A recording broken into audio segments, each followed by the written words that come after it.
Mister Singh productions ਤੇ ਗੁਰਬਾਣੀ ਕੀਰਤਨ ਢਾਡੀ ਵਾਰਾ ਕਥਾ ਕਵਿਸ਼ਰੀ ਵਾਰਾ ਲਾਈਵ ਕੀਰਤਨ ਦੇਖਣ ਲਈ ਹੁਣੇ ਸਬਸਕ੍ਰਾਈਬ ਕਰੋ ਅਤੇ ਬੈਲ ਦੀ ਘੰਟੀ ਵਜਾਉਣਾ ਨਾ ਭੁੱਲਣਾ। ਸਾਧ ਜਨਾ ਤੇ ਬਾਹਰੇ ਸੇ ਰਹਿਣ ਏਕ ਲੜਿਆ, ਤਿਨ ਦੁਖ ਨ ਕਬਹੂ ਉਤਰੈ, ਸੇ ਜਮ ਕੈ ਬਸ ਪੜਿਆ। ਜਿਨੇ ਰਾਵਿਆ ਪ੍ਰਭੂ ਆਪਣਾ, ਸੇ ਦੀਸਨ ਨਿਤ ਖੜਿਆ। ਰਤਨ ਜਵੇਹਰ ਲਾਲ ਹਰ, ਕੰਠ ਤਿਨਾ ਜੜਿਆ। ਨਾਨਕ ਵਾਛੈ ਧੂੜ ਤਿਨਾ, ਪ੍ਰਭ ਸਰਣੇ ਦਰ ਪੜਿਆ। ਮਘਰ ਪ੍ਰਭ ਆਰਾਧਨਾ, ਬਹੁੜ ਨ ਜਨਮੜਿਆ। ਨਾਨਕ ਵਾਛਾ ਧੂੜ ਤਿਨਾ, ਪ੍ਰਭ ਸਰਣੇ ਦਰ ਪੜਿਆ। ਮਘਰ ਪ੍ਰਭ ਆਰਾਧਨਾ, ਬਹੁੜ ਨ ਜਨਮੜਿਆ। ਵਾਹਿਗੁਰੂ ਜੀ ਕਾ ਖਾਲਸਾ, ਵਾਹਿਗੁਰੂ ਜੀ ਕੀ ਫਤਿਹ। ਸਤਨਾਮ ਸ਼੍ਰੀ ਵਾਹਿਗੁਰੂ ਸਾਹਿਬ ਜੀ। ਤੇਰੇ ਕਵਨ ਕਵਨ ਗੁਣ ਕਹਿ ਕਹਿ ਗਾਵਾਂ, ਤੂੰ ਸਾਹਿਬ ਗੁਣੀ ਨਿਧਾਨਾ। ਤੁਮਰੀ ਮਹਿਮਾ ਬਰਨ ਨਾ ਸਾਕਉ, ਤੂੰ ਠਾਕੁਰ ਊਚ ਭਗਵਾਨਾ। ਗਿਆਨ ਧਿਆਨ ਕਿਛ ਕਰਮ ਨਾ ਜਾਣਾ, ਸਾਰ ਨਾ ਜਾਣਾ ਤੇਰੀ।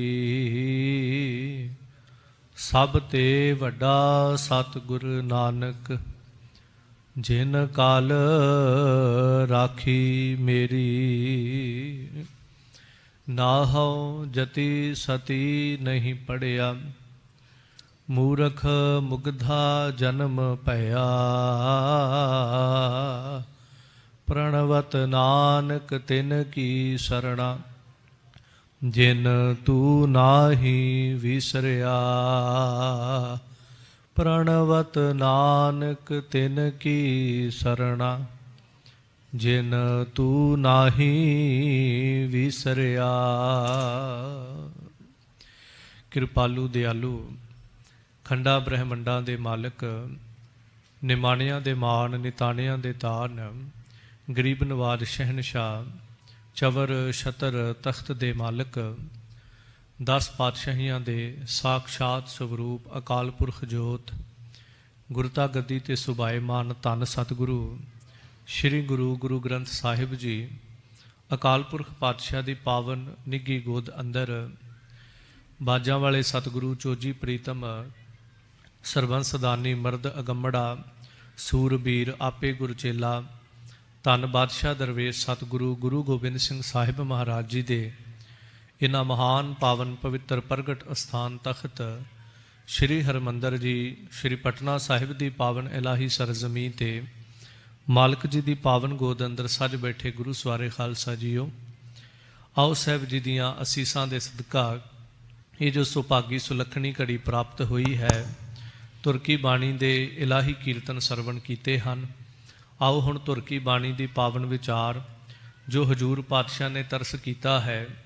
ਕੱਤਕ ਦੇ ਮਹੀਨੇ ਦੀ ਸੰਗਰਾਂਦ ਪਿਛਲੇ ਮਹੀਨੇ ਪ੍ਰਾਰੰਭ ਹੋਇਆ ਤੇ ਗੁਰੂ ਕਿਰਪਾ ਦੇ ਸਦਕਾ ਇੱਕ ਇੱਕ ਦਿਨ ਗੁਰੂ ਦੀਆਂ ਰਹਿਮਤਾਂ ਵਿੱਚ ਬਤੀਤ ਹੋਇਆ, ਕਿਉਂਕਿ ਇਹ ਕਲੀ ਕਾਲ, ਇਹ ਕਲਯੁਗ ਦਾ ਭਿਆਨਕ ਸਮਾਂ ਹੈ। ਇੱਥੇ ਇੱਕ ਛਿਣ ਦਾ ਭਰੋਸਾ ਨਹੀਂ ਹੁੰਦਾ, ਇੱਕ ਖਿਣ ਦਾ, ਇਸ ਸਾਹ ਦਾ ਭਰੋਸਾ ਨਹੀਂ। ਪਰ ਮਾਲਕ ਨੇ ਪੂਰਾ 1 ਮਹੀਨਾ ਸਾਡੇ ਤੁਹਾਡੇ ਜੀਵਨ ਨੂੰ ਸਾਬਤ ਰੱਖਿਆ। ਇਹ ਸਾਹਾਂ ਦੀ ਡੋਰ ਚੱਲਦੀ ਰਹੀ, ਸੋ ਕੱਤਕ ਦੇ ਮਹੀਨੇ ਦੀ ਸੰਪੂਰਨਤਾ ਹੋ ਗਈ। ਗੁਰੂ ਘਰ ਦੇ ਵਿੱਚ ਹਰ ਸਿੱਖ ਜਿਹੜਾ ਹੈ ਇਸ ਮਹੀਨੇ ਦੀ ਹੋਈ ਸੰਪੂਰਨਤਾ ਤੇ ਸ਼ੁਕਰਾਨਾ ਕਰਦਾ ਹੈ। ਤੇ ਅਗਲਾ ਜੋ ਮਹੀਨਾ ਪ੍ਰਾਰੰਭ ਹੁੰਦਾ ਹੈ, ਅੱਜ ਮੱਘਰ ਦੇ ਮਹੀਨੇ ਦੀ ਪ੍ਰਾਰੰਭਤਾ ਹੋਈ ਹੈ, ਤੇ ਸਾਰੇ ਮਾਲਕ ਅੱਗੇ ਇਹ ਅਰਦਾਸ ਕਰਨ ਵਾਸਤੇ ਜੁੜ ਬੈਠਦੇ ਹਾਂ ਕਿ ਇਹ ਸਤਿਗੁਰੂ ਤੇਰੇ ਰਹਿਮਤ ਸਦਕਾ ਇੱਕ ਇੱਕ ਦਿਨ ਪਿਛਲੇ ਮਹੀਨੇ ਦਾ ਸੰਪੂਰਨ ਹੋਇਆ, ਰਹਿਮਤਾਂ ਵਿੱਚ ਲੰਘਿਆ, ਤੇ ਉਹਦਾ ਸ਼ੁਕਰਾਨਾ ਹੈ। ਤੇ ਅਗਲਾ ਜਿਹੜਾ ਪ੍ਰਾਰੰਭ ਹੋ ਰਿਹਾ ਹੈ ਇਹਦੇ ਵਾਸਤੇ ਤੇਰੇ ਚਰਨਾਂ ਵਿੱਚ ਅਰਦਾਸ ਹੈ।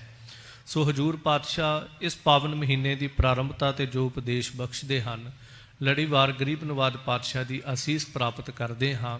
ਆਓ ਅਰਦਾਸ ਕਰੋ ਕਿ ਸਮਰੱਥ ਗੁਰੂ ਸਿਰ ਹੱਥ ਧਰਿਓ, ਸਾਨੂੰ ਕਲਯੁਗੀ ਜੀਵਾਂ ਨੂੰ ਕੁਝ ਕਹਿਣ ਸੁਣਨ ਦਾ ਬਲ ਬਖਸ਼ਿਸ਼ ਕਰਿਓ, ਸੋਝੀ ਸਮਰੱਥਾ ਬਖਸ਼ਿਸ਼ ਕਰਿਓ।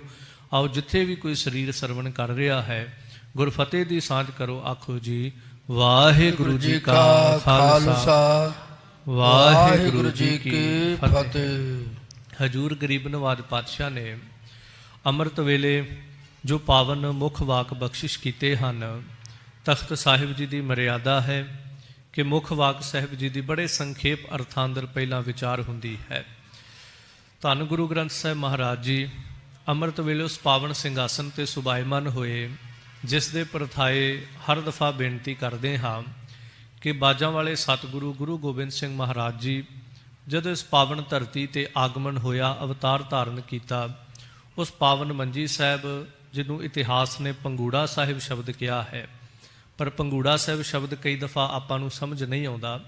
ਆਪਾਂ ਨੂੰ ਇੰਝ ਲੱਗਦਾ ਕਿ ਜਿਵੇਂ ਅੱਜ ਵੀ ਆਪਾਂ ਘਰਾਂ ਵਿੱਚ ਪੰਗੂੜੇ ਰੱਖੇ ਹੁੰਦੇ ਨੇ ਬੱਚਿਆਂ ਦੀ, ਉਸ ਤਰ੍ਹਾਂ ਦਾ ਪੰਗੂੜਾ ਹੋਏਗਾ। ਇਸ ਲਈ ਥੋੜ੍ਹਾ ਜਿਹਾ ਮੰਜੀ ਸਾਹਿਬ ਸ਼ਬਦ ਮੈਂ ਵਰਤ ਦਿੰਦਾ ਹਾਂ। ਜਿਵੇਂ ਮੰਜੀ ਸਾਹਿਬ ਜਿਸ ਦੇ ਉੱਤੇ ਗੁਰੂ ਸਾਹਿਬ ਜੀ ਦਾ ਪ੍ਰਕਾਸ਼ ਹੁੰਦਾ ਹੈ, ਉਹਨੂੰ ਇਤਿਹਾਸ ਨੇ ਪੰਗੂੜਾ ਸਾਹਿਬ ਕਿਹਾ ਹੈ। ਗੁਰੂ ਗੋਬਿੰਦ ਸਿੰਘ ਸਾਹਿਬ ਮਹਾਰਾਜ ਜੀ ਆਪਣੇ ਬਾਲਪਨ ਅਵਸਥਾ ਦਰਮਿਆਨ ਜਿਸ ਪੰਗੂੜਾ ਸਾਹਿਬ, ਜਿਸ ਮੰਜੀ ਸਾਹਿਬ ਦੇ ਉੱਤੇ ਚੌਂਕੜਾ ਮਾਰਦੇ ਸਨ, ਸਾਡੇ ਵਰਗੀਆਂ ਆਈਆਂ ਹੋਈਆਂ ਸੰਗਤਾਂ ਨੂੰ ਦਰਸ਼ਨ ਦੀਦਾਰ ਬਖਸ਼ਦੇ ਸਨ। ਹਜੂਰ ਪਾਤਸ਼ਾਹ ਜੀ ਦਾ ਉਹੀ ਪਾਵਨ ਪੰਗੂੜਾ ਸਾਹਿਬ ਅੱਜ ਸਾਹਮਣੇ ਸੁਭਾਇਮਾਨ ਹੈ, ਜਿਸ ਦੇ ਉੱਤੇ ਧੰਨ ਗੁਰੂ ਗ੍ਰੰਥ ਸਾਹਿਬ ਮਹਾਰਾਜ ਜੀ ਅੰਮ੍ਰਿਤ ਵੇਲੇ ਚੌਂਕੜਾ ਮਾਰ ਕੇ ਦੀਦਾਰ ਬਖਸ਼ਦੇ ਹਨ। ਜਿਸ ਪੰਗੂੜਾ ਸਾਹਿਬ ਮੰਜੀ ਸਾਹਿਬ ਦੇ ਦਰਸ਼ਨ ਵੀ ਕਥਾ ਸਮਾਪਤੀ ਉਪਰੰਤ ਸਭਨਾਂ ਨੂੰ ਕਰਵਾਏ ਜਾਂਦੇ ਹਨ। ਹਜੂਰ ਗੁਰੂ ਗ੍ਰੰਥ ਸਾਹਿਬ ਮਹਾਰਾਜ ਜੀ ਨੇ ਅੱਜ ਚੌਂਕੜਾ ਮਾਰਿਆ ਤੇ ਪਾਵਨ ਉਪਦੇਸ਼ ਬਖਸ਼ਿਸ਼ ਕਰਦਿਆਂ, ਅਸੀਸਾਂ ਬਖਸ਼ਿਸ਼ ਕਰਦਿਆਂ ਹਜੂਰ ਪਾਤਸ਼ਾਹ ਨੇ ਫਰਮਾਨ ਕੀਤਾ। ਸ਼ਲੋਕ ਮਹੱਲਾ ਤੀਜਾ। ਸੋਰਠ ਰਾਗ ਦੀ ਇਹ ਪਾਵਨ ਵਾਰ ਅੰਦਰ ਧੰਨ ਗੁਰੂ ਅਮਰਦਾਸ ਮਹਾਰਾਜ ਜੀ ਦੇ ਪਾਵਨ ਬਚਨ, ਇਹ ਮਾਨ ਹਰ ਜੀ ਧਿਆਏ ਤੂੰ ਇੱਕ ਮਨ ਇੱਕ ਚਿੱਤ ਪਾਏ, ਹਰ ਕੀਆਂ ਸਦਾ ਸਦਾ ਵਡਿਆਈਆਂ ਦੇ ਨਾ ਪਛੋਤਾਏ। ਹਉ ਹਰ ਕੈ ਸਦ ਬਲਿਹਾਰਨੈ ਜਿਤ ਸੇਵਿਐ ਸੁਖ ਪਾਏ, ਨਾਨਕ ਗੁਰਮੁਖ ਮਿਲ ਰਹੇ ਹਉ ਮੈਂ ਸ਼ਬਦ ਜਲਾਏ। ਹਜੂਰ ਇਸ ਪਾਵਨ ਸ਼ਬਦ ਦੀ ਪ੍ਰਾਰੰਭਤਾ 'ਚ ਇੱਕ ਆਸੀਸ ਦੇ ਕਰਕੇ, ਹਲੂਣਾ ਦੇ ਕੇ ਕਹਿੰਦੇ, ਇਹ ਮਨ ਹਰ ਜੀ ਧਿਆਏ ਤੂੰ, ਐ ਮੇਰਿਆ ਮਨਾ ਤੂੰ ਉਸ ਹਰੀ ਅਕਾਲ ਪੁਰਖ ਪਰਮੇਸ਼ਰ ਨੂੰ ਧਿਆ। ਮਹਾਰਾਜ ਧਿਆਉਂਦੇ ਤੇ ਅਸੀਂ ਰੋਜ਼ ਹੀ ਆ, ਇਸ ਵਕਤ ਵੀ ਤਾਂ ਅਸੀਂ ਬੈਠੇ ਉਹਨੂੰ ਹੀ ਧਿਆ ਰਹੇ ਹਾਂ। ਸਭ ਕਹਿੰਦੇ ਨਹੀਂ, ਇਹ ਕੇਵਲ ਸਰੀਰ ਨਾਲ ਜੁੜੀ ਹੋਈ ਸਾਂਝ ਹੈ। ਆ ਤੈਨੂੰ ਧਿਆਉਣ ਦਾ ਤਰੀਕਾ ਦੱਸਦਾ। ਇੱਕ ਮਨ ਇੱਕ ਚਿੱਤ ਪਾਏ, ਇੱਕ ਮਨ ਇੱਕ ਚਿੱਤ ਹੋ ਕਰਕੇ ਉਸ ਅਕਾਲ ਪੁਰਖ ਨੂੰ ਧਿਆ, ਤੂੰ ਉਹਨੂੰ ਪਾ ਜਾਏਗਾ। ਜਿੱਥੇ ਭਾਏ ਇਹ ਵੀ ਉਹ ਤੈਨੂੰ ਭਾਏ, ਤੈਨੂੰ ਪਿਆਰਾ ਲੱਗੇ।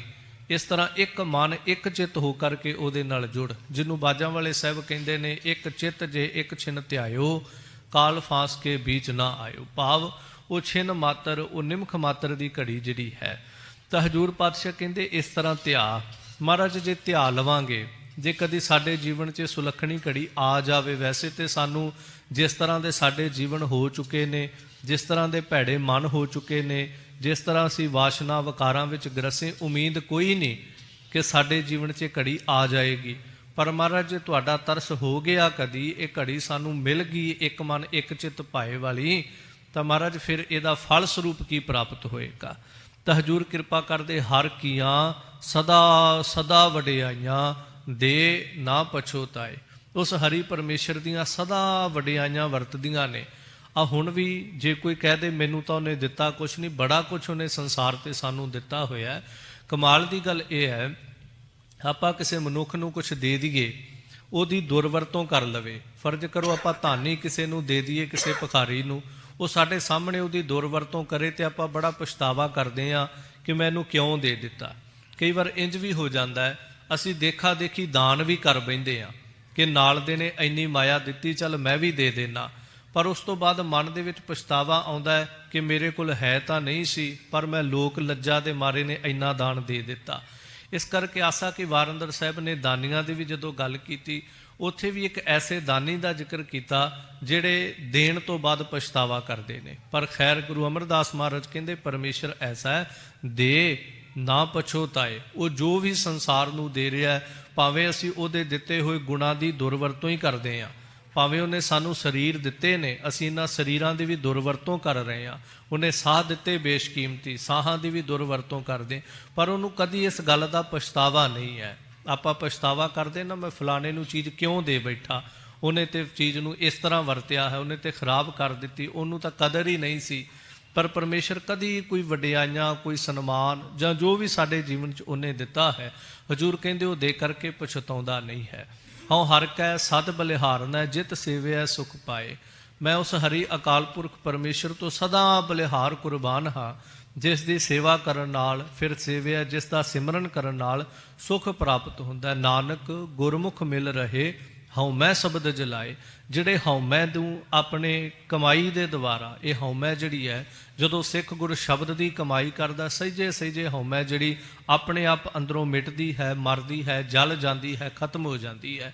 ਤਾਂ ਸਾਹਿਬ ਕਹਿੰਦੇ ਜਿਨ੍ਹਾਂ ਦੇ ਅੰਦਰੋਂ ਸ਼ਬਦ ਦੀ ਕਮਾਈ ਦੇ ਨਾਲ ਜਿਨ੍ਹਾਂ ਨੇ ਹਉਮੈ ਨੂੰ ਜਲਾ ਸੁੱਟਿਆ ਹੈ, ਨਾਨਕ ਗੁਰਮੁਖ ਮਿਲ ਰਹੇ, ਉਹ ਗੁਰੂ ਦੇ ਅੰਦਰ ਮਿਲ ਗਏ ਹਨ। ਫਿਰ ਸਾਹਿਬ ਕਿਰਪਾ ਕਰਦੇ ਮਹੱਲਾ ਤੀਜਾ, ਫਿਰ ਧੰਨ ਗੁਰੂ ਅਮਰਦਾਸ ਮਹਾਰਾਜ ਫਿਰ ਅਸੀਸ ਬਖਸ਼ਿਸ਼ ਕਰਕੇ ਸਮਝਾਉਂਦੇ ਹਨ ਸੰਸਾਰ ਦੇ ਉੱਤੇ ਕਿ ਉਹ ਅਕਾਲ ਪੁਰਖ ਪਰਮੇਸ਼ਰ ਜਿਹੜਾ ਹੈ, ਉਹ ਸਾਰਿਆਂ ਦੀ ਸਾਰ ਸੰਭਾਲਣਾ ਜਿਹੜੀ ਹੈ, ਉਹ ਸਾਰਿਆਂ ਨੂੰ ਆਪ ਸੰਭਾਲਦਾ ਹੈ। ਜਿਵੇਂ ਬਾਣੀ ਦਾ ਵਚਨ ਪੜ੍ਹਦੇ, ਦਮ ਦਮ ਸਦਾ ਸੰਭਾਲਦਾ, ਦਮ ਨਾ ਬਿਰਥਾ ਜਾਏ।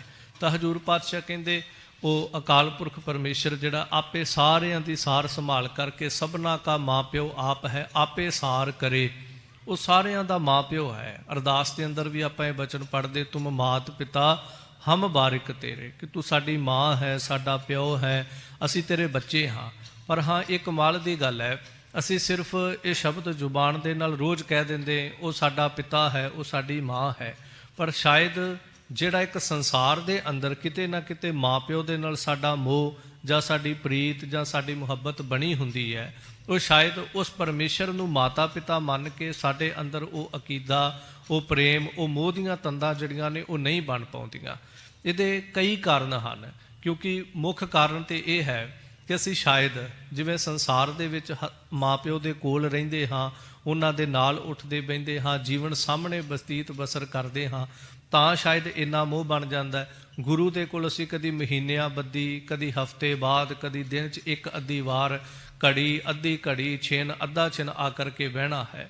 ਤਾਂ ਜਿਸ ਮਨੁੱਖ ਦੇ ਕੋਲ ਬਹੁਤ ਘੱਟ ਬੈਠਾਂਗੇ ਤਾਂ ਸ਼ਾਇਦ ਕਿਤੇ ਨਾ ਕਿਤੇ ਉਹਦੇ ਨਾਲ ਪ੍ਰੀਤ, ਉਹਦੇ ਨਾਲ ਪ੍ਰੇਮ ਨਹੀਂ ਬਣ ਪਾਉਂਦਾ। ਜਿਸ ਦੇ ਨਾਲ ਲਗਾਤਾਰ ਰਹਾਂਗੇ, ਆਪਣੇ ਆਪ ਇਸ ਕੁਦਰਤ ਦਾ ਇੱਕ ਸੁਭਾਅ ਹੈ ਸਾਡੇ ਜੀਵਨ ਅੰਦਰ, ਜਿਸ ਦੀ ਲੰਬੇਰੀ ਸੰਗਤ ਹੋ ਜਾਏਗੀ, ਕਿਤੇ ਨਾ ਕਿਤੇ ਮਨ ਜਿਹੜਾ ਹੈ ਉਹਦੇ ਪ੍ਰਤੀ ਮੋਹ ਦੀਆਂ ਤੰਦਾਂ ਜਿਹੜੀਆਂ ਉਹ ਖਿਲਾਰ ਦਿੰਦਾ ਹੈ। ਤਾਂ ਹਜ਼ੂਰ ਗਰੀਬ ਨਵਾਜ ਗੁਰੂ ਅਮਰਦਾਸ ਮਹਾਰਾਜ ਨੇ ਇਸ ਪਾਵਨ ਮੁੱਖ ਵਾਕ ਦੇ ਅੰਦਰ ਇਹ ਇਸ਼ਾਰਾ ਕਰਕੇ ਸਮਝਾਇਆ ਹੈ ਕਿ ਉਹ ਅਕਾਲ ਪੁਰਖ ਪਰਮੇਸ਼ਰ ਨੂੰ, ਐ ਮੇਰਿਆ ਮਨਾ, ਤੂੰ ਦਿਨ ਰਾਤ ਧਿਆਉਣਾ ਕਰ, ਜਦੋਂ ਧਿਆਏਂਗਾ ਤੇ ਉਹ ਪਰਮੇਸ਼ਰ ਤੈਨੂੰ ਬਹੁਤ ਵਡਿਆਈਆਂ ਜਿਹੜੀਆਂ ਹੈ ਉਹ ਬਖਸ਼ੇਗਾ, ਤੇ ਜੋ ਵੀ ਉਹ ਵਡਿਆਈਆਂ ਦਿੰਦਾ ਹੈ ਜਾਂ ਦਵੇਗਾ ਜਾਂ ਦਿੱਤੀਆਂ ਹਨ, ਉਹ ਦੇ ਕਰਕੇ ਕਦੀ ਵੀ ਪਛਤਾਵਾ ਨਹੀਂ ਕਰਦਾ ਹੈ। ਇਹ ਗਰੀਬ ਨਵਾਜ ਪਾਤਸ਼ਾਹ ਜੀ ਦਾ ਇਸ਼ਾਰਾ ਮਾਤਰ ਜ਼ਿਕਰ ਕੀਤਾ ਹੈ, ਜੋ ਹਜ਼ੂਰ ਪਾਤਸ਼ਾਹ ਜੀ ਨੇ ਪਾਵਨ ਮੁੱਖ ਵਾਕ ਬਖਸ਼ਿਸ਼ ਕੀਤੇ ਹਨ। ਸੋ ਆਓ ਹੁਣ ਗਰੀਬ ਨਵਾਜ ਸਾਹਿਬ ਜੀ ਇਸ ਮੱਘਰ ਦੀ ਪਾਵਨ ਸੰਗਰਾਂਦ ਦੀ ਪ੍ਰਾਰੰਭਤਾ ਤੇ ਜੋ ਪਾਵਨ ਉਪਦੇਸ਼ ਬਖਸ਼ਿਸ਼ ਕਰਦੇ ਹਨ, ਜੋ ਗਰੀਬ ਨਵਾਜ ਸਾਹਿਬ ਜੀ ਸਾਨੂੰ ਜ਼ਿੰਦਗੀ ਵਿੱਚ ਕਮਾਉਣ ਦਾ ਹੁਕਮ ਕਰਦੇ ਹਨ,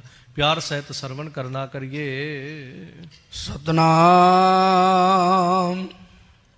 ਸ੍ਰੀ ਵਾਹਿਗੁਰੂ ਸਾਹਿਬ ਜੀ।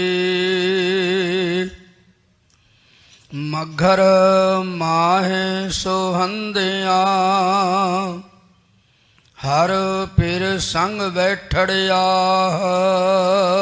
ਗਰੀਬ ਨਵਾਜ ਧੰਨ ਗੁਰੂ ਅਰਜਨ ਦੇਵ ਮਹਾਰਾਜ ਜੀ ਇਸ 12 ਮਾਹ ਦੀ ਪਾਵਨ ਬਾਣੀ ਦੇ ਅੰਦਰ 12 ਮਹੀਨਿਆਂ ਦੇ ਦੁਆਰਾ ਸਾਹਿਬ ਨੇ ਉਪਦੇਸ਼ ਬਖਸ਼ਿਸ਼ ਕੀਤਾ ਹੈ। ਭਾਵੇਂ ਸਿੱਖ ਨੇ ਹਰ ਰੋਜ਼, ਹਰ ਸਾਹ, ਹਰ ਖਿਣ ਪਰਮੇਸ਼ਰ ਦੇ ਉਪਦੇਸ਼ ਨੂੰ ਸੁਣਨਾ ਤੇ ਕਮਾਉਣਾ ਹੈ, ਪਰ ਸਮੇਂ ਦੇ ਮੁਤਾਬਕ ਜੋ ਸੰਸਾਰ ਦੇ ਅੰਦਰ ਹਰ ਇੱਕ ਧਰਮ ਦਾ ਮਨੁੱਖ ਜਿਹੜਾ ਸੀ ਉਹ ਆਪਣੇ ਧਰਮ ਦੇ ਪ੍ਰਚਾਰਕਾਂ ਰਹਿਬਰਾਂ ਦੇ ਕੋਲ, ਆਪਣੇ ਪੈਗੰਬਰਾਂ ਦੇ ਕੋਲ ਜਾਣਾ ਤੇ ਜਾ ਕਰਕੇ ਕਹਿਣਾ ਜੀ ਮਹੀਨੇ ਦੀ ਆਰੰਭਤਾ ਹੋਈ, ਸਾਨੂੰ ਕੋਈ ਉਪਦੇਸ਼ ਦਿਓ। ਸਿੱਖ ਦੀ ਵੀ ਭਾਵਨਾ ਸੀ ਤੇ ਧੰਨ ਗੁਰੂ ਅਰਜਨ ਦੇਵ ਮਹਾਰਾਜ ਜੀ ਦੇ ਕੋਲ ਆ ਕਰਕੇ ਸਾਰੇ ਸਿੱਖਾਂ ਨੇ, ਸੰਗਤਾਂ ਨੇ ਬੇਨਤੀ ਕੀਤੀ ਤੇ ਸਾਹਿਬ ਜੀ ਨੇ ਜਦੋਂ ਕਿਹਾ ਕਿ ਗੁਰੂ ਨਾਨਕ ਸਾਹਿਬ ਜੀ ਨੇ ਉਚਾਰਨ ਕੀਤਾ ਹੈ 12 ਮਾਹ, ਤਾਂ ਸਿੱਖਾਂ ਨੇ ਬੜੇ ਪਿਆਰ ਨਾਲ ਕਿਹਾ ਕਿ ਸਤਿਗੁਰੂ ਪਾਤਸ਼ਾਹ, ਸਾਡੀ ਇਹ ਜਿਹੜੀ ਮੱਤ ਹੈ, ਸਾਡੀ ਇਹ ਜਿਹੜੀ ਬੁੱਧੀ ਹੈ, ਇੰਨੀ ਵਿਸ਼ਾਲ ਨਹੀਂ ਹੈ, ਅਸੀਂ ਕਲਯੁਗੀ ਜੀਵ ਹਾਂ, ਇੰਨੀ ਸਮਝ ਨਹੀਂ।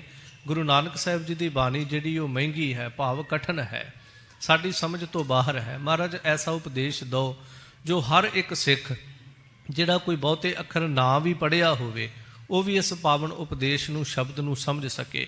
ਤੇ ਮੈਂ ਕਹਾਂ ਸਿੱਖਾਂ ਤੇਰੇ ਭਾਗ ਬੜੇ ਵੱਡੇ ਨੇ ਕਿ ਗੁਰੂ ਸਾਹਿਬ ਜੀ ਨੇ ਇੰਨੇ ਸਰਲ ਸ਼ਬਦਾਂ ਦੇ ਅੰਦਰ, ਭਾਵ ਇਸ ਤਰ੍ਹਾਂ ਆਮ ਮਨੁੱਖ ਜਿਸ ਭਾਸ਼ਾ ਨੂੰ ਸਮਝ ਸਕੇ ਉੱਥੇ ਜਾ ਕਰਕੇ ਬਾਣੀ ਉਚਾਰਨ ਕੀਤੀ, ਤਾਂ ਕਿ ਤੈਨੂੰ ਇਸ ਬਾਣੀ ਨੂੰ ਜਾਣਨ ਵਾਸਤੇ, ਸਮਝਣ ਵਾਸਤੇ, ਕਮਾਉਣ ਵਾਸਤੇ ਕਿਸੇ ਦੇ ਅਧੀਨ ਨਾ ਹੋਣਾ ਪਵੇ।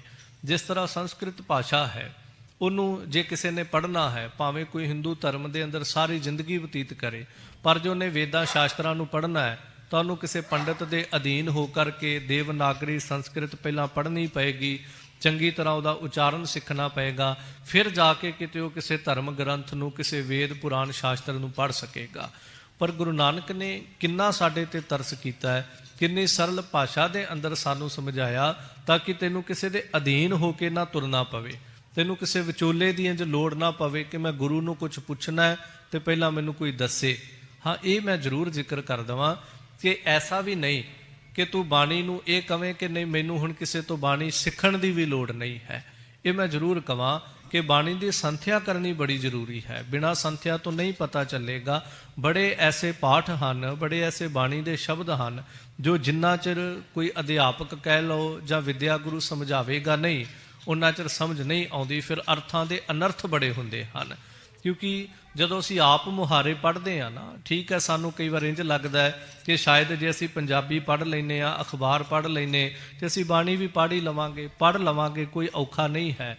ਪਰ ਜੇ ਕੋਸ਼ਿਸ਼ ਕਰੋ ਕਿਸੇ ਤੋਂ ਥੋੜ੍ਹੇ ਜਿਹੇ ਸੰਥਿਆ ਲੈ ਕਰਕੇ ਪੜ੍ਹੀਏ ਤਾਂ ਬੜੇ ਐਸੇ ਪਾਠ ਆਉਂਦੇ ਹਨ ਜਿਨ੍ਹਾਂ ਦੇ ਫਿਰ ਅਨਰਥ ਨਹੀਂ ਹੁੰਦੇ।